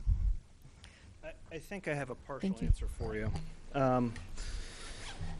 Before this discussion of tasers came up, I got to looking at workers' comp claims. And so I actually got these statistics before this all came up. From December 25th, 2001, which is when the city of Urbana started their contract with CCMSI, our workers' comp company, to February the 16th of 12, there were 206 claims totaling $1,037,151. Can you repeat that? $1,037,151. Thank you. You're welcome. Does that answer? And that is duty-related injuries. Those are duty-related injuries to police officers. Okay. So that could include slips, trips, and falls. It would include injuries from fights. It covers everything for sworn Urbana police officers. Okay. Correct. December 25th of 01 to February 16th of 12. Okay. Thank you. Welcome. I'm sorry, I just want to ask Lieutenant Searles. Yes, ma'am. When you get a chance, if you have not, can you break the 206 out to determine how many of those were in relationship to deadly force or the potential of deadly force? So you want to know on each workers' comp claim? Yeah, because of course we know officers get hurt in a multitude of ways. Absolutely. But they don't necessarily all reflect an injury based on what we've been presented here tonight is the prevention of deadly force, using tasers instead of using a gun. Okay. Would you refer, back to the conversation earlier? So I wanted to at least get a picture. I was sent this earlier, but I know it's not time to get this done, of 206 claims, how they were injured in the office. I slipped today, hurt my knee on the way here. Sure. What are those claims broken out, and what do they mean? I can tell you that the information that I got came through CCMSI, and the description was very brief. Without going back and individually pulling all 206 claims over the last 10 years and potentially associated reports, police reports and duty injury, I'm not sure that I can answer your question as to how many were related to a potential deadly force situation. I appreciate it. I know that's like a whole bunch. Yeah. The only problem is that what's being presented to the council to say a decision needs to be made to prevent injuries of officers in relationship to the choices, unfortunately, that they have to use a taser or a gun. And without us knowing completely these injuries and what they actually amount to, I know you may not be able to do that, but it really brings more pause to me. And I'm pretty transparent. I don't support the use of tasers. But I think the public needs to know that these injuries are not necessarily in relationship to this fact here, right? That these people otherwise would have been safer if they had tasers and would not have used a gun or something. Yeah, I'm not sure I can get you that information. The only thing that I can point you to is some anecdotal information. There's a place called the Police Executive Research Forum that has studied officer injuries in regards to tasers. I don't remember the exact statistics, but there's something like police officers who have access to tasers, the reduction in injuries is about 70%, and reduction to subjects, suspects, innocent persons, whomever the taser is being applied to is reduced by about 40%. Eric? There is actually one other, I don't know if it's you or probably Chief Connolly that this would be more addressed to, but I'm interested in the relationship between the emergency departments at our local emergency rooms, Presence and Carl, and we now have a because of the Rantoul and Champaign County and University of Illinois police departments, we have there's some history of people who've been subjected to taser, being tased, and presumably some of them, I guess in the video you showed, that person was taken to the emergency room, I believe, and I'm sure that's been the case. I guess I'd really like to know, the perspective of the emergency room physicians about. I know I've read papers in this weekend in the Emergency Medicine Journal from the for example, the committee on the American College of Emergency Medicine, who commissioned a task force to define what is it? Excited delirium. Excited delirium, Right. and so we know that that is now a defined syndrome. And they talk in that paper in which they defined it. They talk about the relationship between directed energy weapons and the outcomes of people with excited delirium who've been exposed to them or have not been exposed to them. And their big recommendation is that anybody in that state has to get to an emergency room right away, because Correct. people, it's frequently fatal whether or not the person was tased, Correct. And so they have to be tended to. But I guess I'd like to know, have maybe a little bit more detail as we're, people have asked for more detail on a number of things. I guess I'd like to know more about the relationship, that exists between the various police forces and people in emergency medicine who deal with, deal with the consequences of, I guess, anybody who's needs to go there after a police encounter, but especially after they're tased. What's their perspective on that? Well, since there's such limited numbers of taser deployments in our community, let me start with checking with U of I and the county and Rantoul to see how many times they've actually even had to take someone to the hospital, other than what you saw in the video tonight. That's a mental health issue, and he was bleeding profusely and he needed medical attention because of because of the wounds that he experienced in that case. Let me check with them, and I will check. I would venture to say getting information from the local hospitals about their opinions about stuff is going to be rather difficult because they rotate schedules and so many other things. But let me first see whether or not police agencies have actually taken people there. One of the, so I looked at the various policies, the National NAMI policy, the National ACLU policy, National NAACP policy, all of, and actually all of these organizations seem to suggest, and also the recommendations from the Braidwood Commission in British Columbia and so forth, and what came out of the Seattle, taser abuse case where they tased a pregnant woman who they'd stopped for a traffic stop.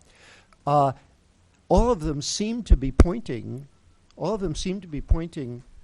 to something like your suggestion, which is that every use of a taser be subject to review by people outside the police department. But the other thing that was suggested by, in at least one or maybe two cases, was that everybody who's tased should get a pass through the emergency room and be sure they're okay.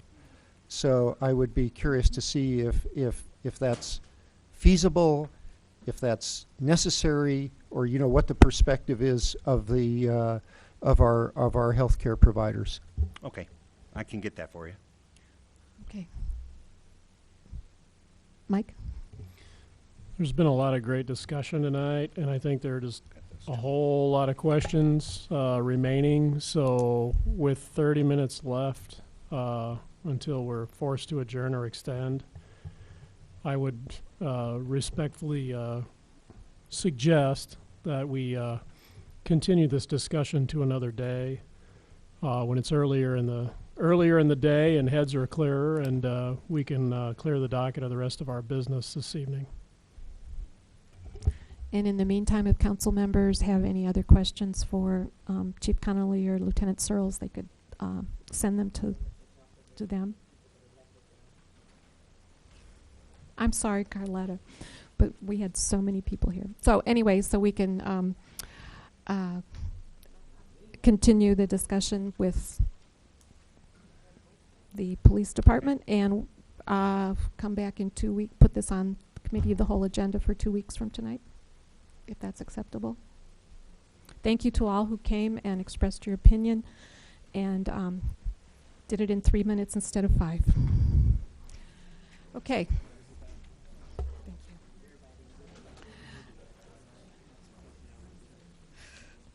Okay, next up on the agenda is ordinance number 2014-04-040, which is an ordinance approving a redevelopment agreement with Cake Design Development LLC, which is regarding 204 West Main Street in Urbana. And we have Brandon Boyce. Thank you. Hello, I'll be speaking to both agenda item number 5 and 6. Can everybody hear me okay? So council is considering a redevelopment agreement with Cake Design Development and an enabling budget amendment. This proposed project would reactivate a long vacant property as an open-air market, beer garden, and event space at 204 West Main Street, which is located between CoLab and Corson's Guitar Store. Private investment for the project is estimated to total approximately $458,000, and the project is expected to generate over $200,000 in sales tax over a 10-year period to local taxing partners beyond the life of TIF 1. As you know, TIF 1 will expire at the end of 2016. The agreement provides for $175,000 in incentives from TIF, which there's a sufficient fund balance projected for the end of this fiscal year, projected balance of $1.67 million. The project is expected to strengthen the economic activity in downtown by completing the reactivation of this stretch of Main Street. Staff is recommending approval. Please let me know if you have any questions. Any questions for Brandon? Comments? Charlie? Move to send this to council recommendation for approval. Second. All those in favor, please say aye. Aye. Aye. Opposed? Okay. Next up would be ordinance number 2014-04-041. Charlie? I move to send the budget ordinance that goes with the redevelopment agreement to council with a recommendation for approval. Second. Seconded by Mr. Jacobson. Any more discussion? All those in favor, please say aye. Aye. Aye. All those opposed? That passes. Thank you. Thank you. Next up is ordinance 2014-04-042, which is an ordinance revising the annual budget ordinance for the Legacy Tree Program. Mike Brunk, City Arborist. Good evening. I'm requesting a transfer of funds from the tree inventory costs line item to a new line item titled Legacy Tree Program to use as seed money to create a marketing program to acquire more funds for the Legacy Tree Program so we can do literature and tree plaques and get this program rolling this year. Charlie? Yeah, quick question for you, Mike. Are you envisioning some kind of friends of, or are you going to work with one of the other already existing groups to develop this funding? I think we're working on. The idea is we're going to initially work through the Community Foundation of East Central Illinois, but I see fundraising happening through the community. So down the road, I would envision a foundation of some sort. Okay, great, thank you. Okay. Eric?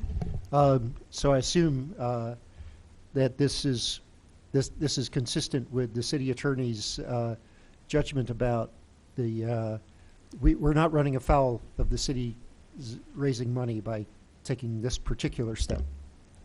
If the step you're referring to is enlisting the assistance of the East Central Illinois community group, I don't see a problem with that. The problem I see is staff people going out and pounding the pavement and shaking people down. Okay. Charlie? Since we've discussed this a lot already, I move to send this to council recommendation for approval. Second. Moved by Mr. Smythe, seconded by Mr. Jacobson. Any more discussion? All those in favor, please say aye. Aye. Aye. All those opposed? Okay, that passes.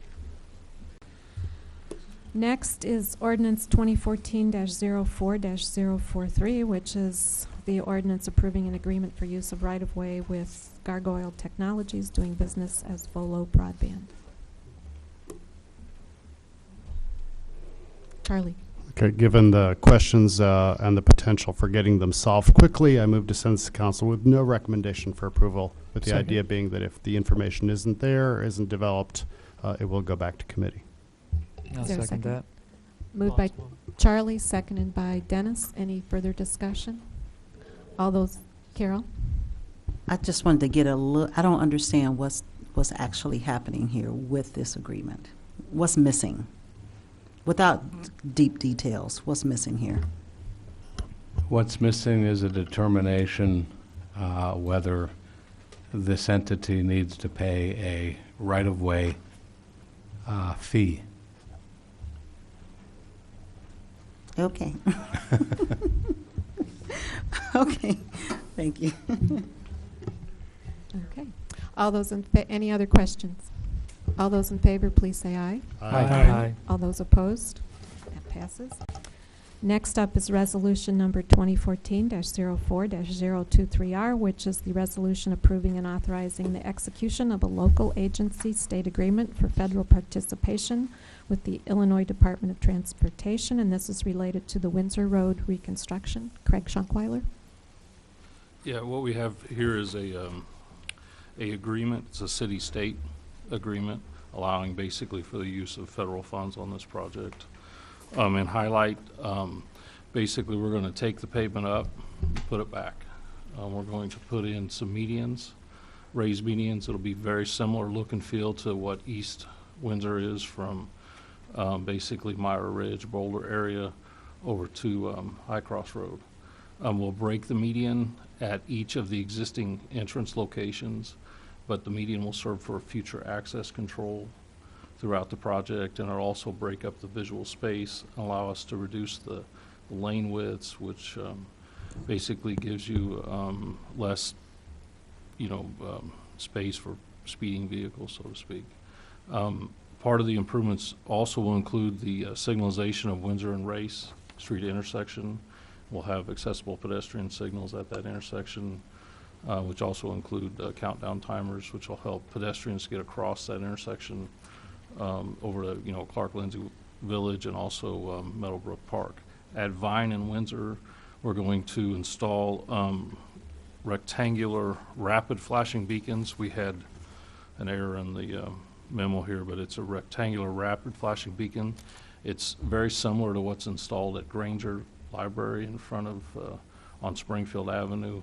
Basically, it'll wig-wag upon activation, which will allow people to safely cross Windsor Road to get to Meadowbrook Park.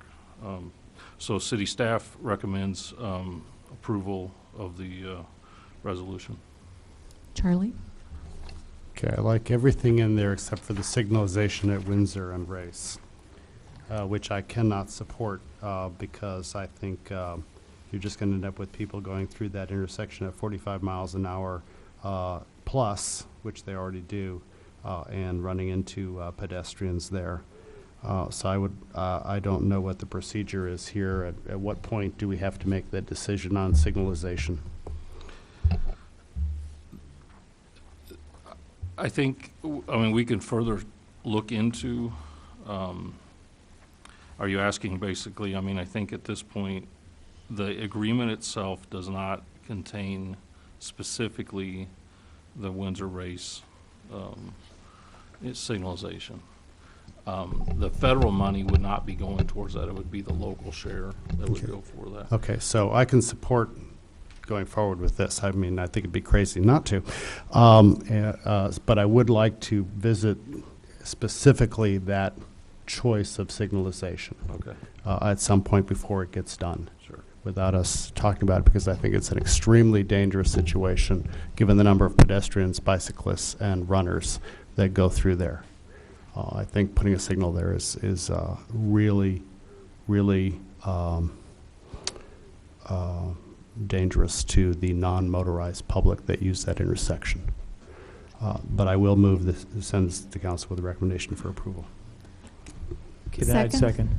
Seconded by Dennis. Carol? I just wanted to clarify, are you saying not to put a red, yellow, green light there? Yes. Keep a stop sign?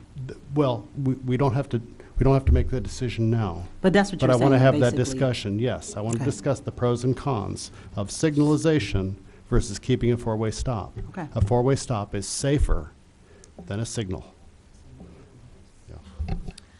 Bill? Yeah, is there a difference, what's the difference in cost, both initial costs and long-term maintenance costs between having the median and the way it is now? In essence, it's kind of a wash. When you take out the pavement, you would think there'd be a cost savings in somewhat, but it doesn't. When you have to add in the curb and you add in the dirt and you got to mow the grass and things like that, but it's pretty much a wash. Dennis? And if I read it right, the median was going to be 8 feet? Yeah, it's Height, actually 8 wide. feet out of curb and gutter, so the center part would be less than 8. And is it possible to plant trees there? In all honesty, I would think it'd be a little too narrow. That would be great breakup of Windsor Road to actually make it a tree-lined or... Right. Well, yeah, there could be others. I'm going to start with trees, and I might settle for grass, high grasses or something. But I'm just going for the better. I think it would be a great consideration. Right. We have medians with trees in them on Illinois, just south of Lincoln Square, which seems to work well, depending on what kind of variety you get. Right. And they haven't been taken out by the arborist yet, so they must be okay. Right. And I'm just suggesting that there might be a possibility that we could beautify Windsor Road with arbor, with the help of the Arbor Division. Well, we can discuss vegetation and traffic signals at a later date. So all those in favor of sending this resolution to council, please say aye. Aye. Opposed? Same sign. Thank you.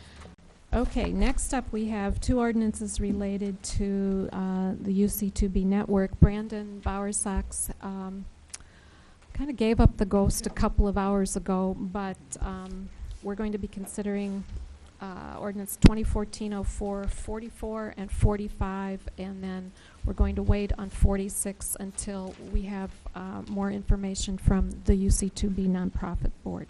So, Jim Simon, did you have anything to say about either of these two? The first ordinance will authorize the city to enter into an indefeasible right of use agreement. We have been using, basically to use, I believe it's 8 fiber strands with UC2B. The city long ago, as part of the granting process, purchased 8 fiber strands. They have been using the 8 fiber strands, and it was always contemplated that each IRU purchaser and user would pay an annual maintenance fee.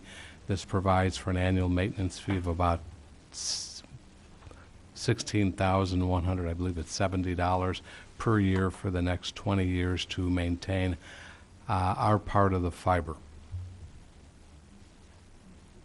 Any questions for Mr. Simon on this?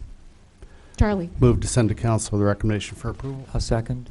Moved by Charlie, seconded by Dennis. Any further discussion? All those in favor, please say aye. Aye. Aye. All those opposed? Okay. Next up is ordinance 2014-04-045, which is the ordinance approving, authorizing, entering into, and executing an agreement to maintain certain optical fiber assets. As With- excuse me. Go ahead. Oh. As I indicated, you just approved the IRU. There was no further expenditure of money related to the IRU. The city has already paid for that a number of years ago.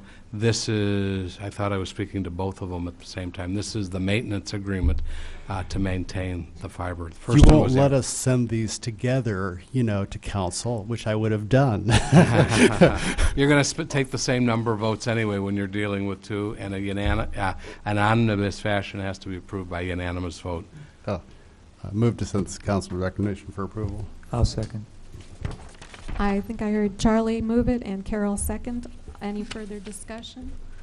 All those in favor, please say aye. Aye. Aye. All those opposed, same sign. Passes. And last, we have resolution number 2014-04-024R, which is a resolution approving the engagement of Baker Tilly, Virchow and Kraus Limited Partnership for financial auditing services, and that will be for fiscal years 2014 through 2018. And Rich Henschel from Finance is here. Good evening. Thank you. This item is a resolution recommending a new audit firm be selected. It's common practice to change audit firms every few years. So pursuant to that, the Finance Department released an RFP for audit services on March 5th. On April 2nd, the deadline, we had received 5 proposals. We gave all the firms an opportunity to make a presentation, which they did. After the presentation, the evaluation committee reviewed the presentations and then narrowed it down to 3 firms to check references.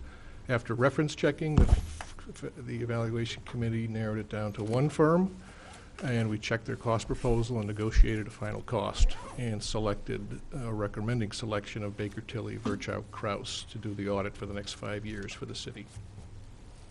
Eric? So I have just one question. The present audit that's taking place now for the current year, we don't know the final cost. We do not. So how can it be that we know the cost for next year, but we don't know the cost for this year? Usually you enter into an agreement with an audit firm called an engagement letter, and it lays out the work to be done and the cost. This year there's been additional work required due to the change in personnel in the finance department, and we asked them also to take on additional task of producing the CAFR, the Comprehensive Annual Financial Report that's produced, since all the staff that are principally responsible for doing that in finance are all new in the position here. We have not received the final statement from the auditor on what the cost of the additional work is going to be. So there was a one-time situation this year that made the cost not predictable or not being able to be Correct. contained within the original cost proposal. Okay. Carol? I just wanted to actually commend you for doing what most places actually don't do, which is follow the process of turning over the auditing of your books on a schedule, because it becomes complicated. People argue a lot about continuity, which is why we keep the same person each time. But I think it's better for the organization to have fresh eyes, and I appreciate you sending out the RFP and following through with getting a new auditor for the next process. Our pleasure. Thank you. Mr. Madigan? Is it common to have a 4-year contract? What was the last one? I believe the last one was 4 or 5 years. I believe the intent of the city was to do this process a year ago, but again, due to the change in the personnel of the finance department, it was postponed for a year. Common practice can be anywhere from 3 to 10 years. 5 years is a pretty much average length of term. Okay, the reason I ask is this would bind a future council, for at least 1 year. I don't know that that's a big deal. It's not a huge amount of money, but it would bind a future council, a future mayor, Yeah, we bind them a lot. or maybe the same mayor. I didn't mean anything by that. So you're not running again, Mike, is that it? So I had one, go ahead, Dennis. Oh, that's okay. I was just going to make a motion. Okay, I had one question. The current budget has a figure of about $36,000 for the audit for this current year, and this contract that you're proposing is at least $25,000 more. Is the $36,000 for this year going to be higher than what's in the budget? Yes, it is. And so the scope of their work really isn't changing as far as this new firm? The entire scope of the work isn't changing substantially. It's going to be for auditing the city's books, as well as the 2 pension plans and the library, which has been the scope in the past. Okay, so it's the same scope, but it's just that the figure we're seeing in current budget is not actually what it's going to cost. Correct. Okay. All right, did we have a motion? I'll make one. Okay, Dennis? Well, I just move that. I'm sorry. Right. I'll move resolution 2014-04-02 for our to council with recommendation and approval. Moved by Dennis, seconded by Carol. Any further questions? We've got 5 minutes left. Nope. Okay. Oh, you want to vote? All those in favor, please say aye. Aye. Aye. All those opposed? Thank you.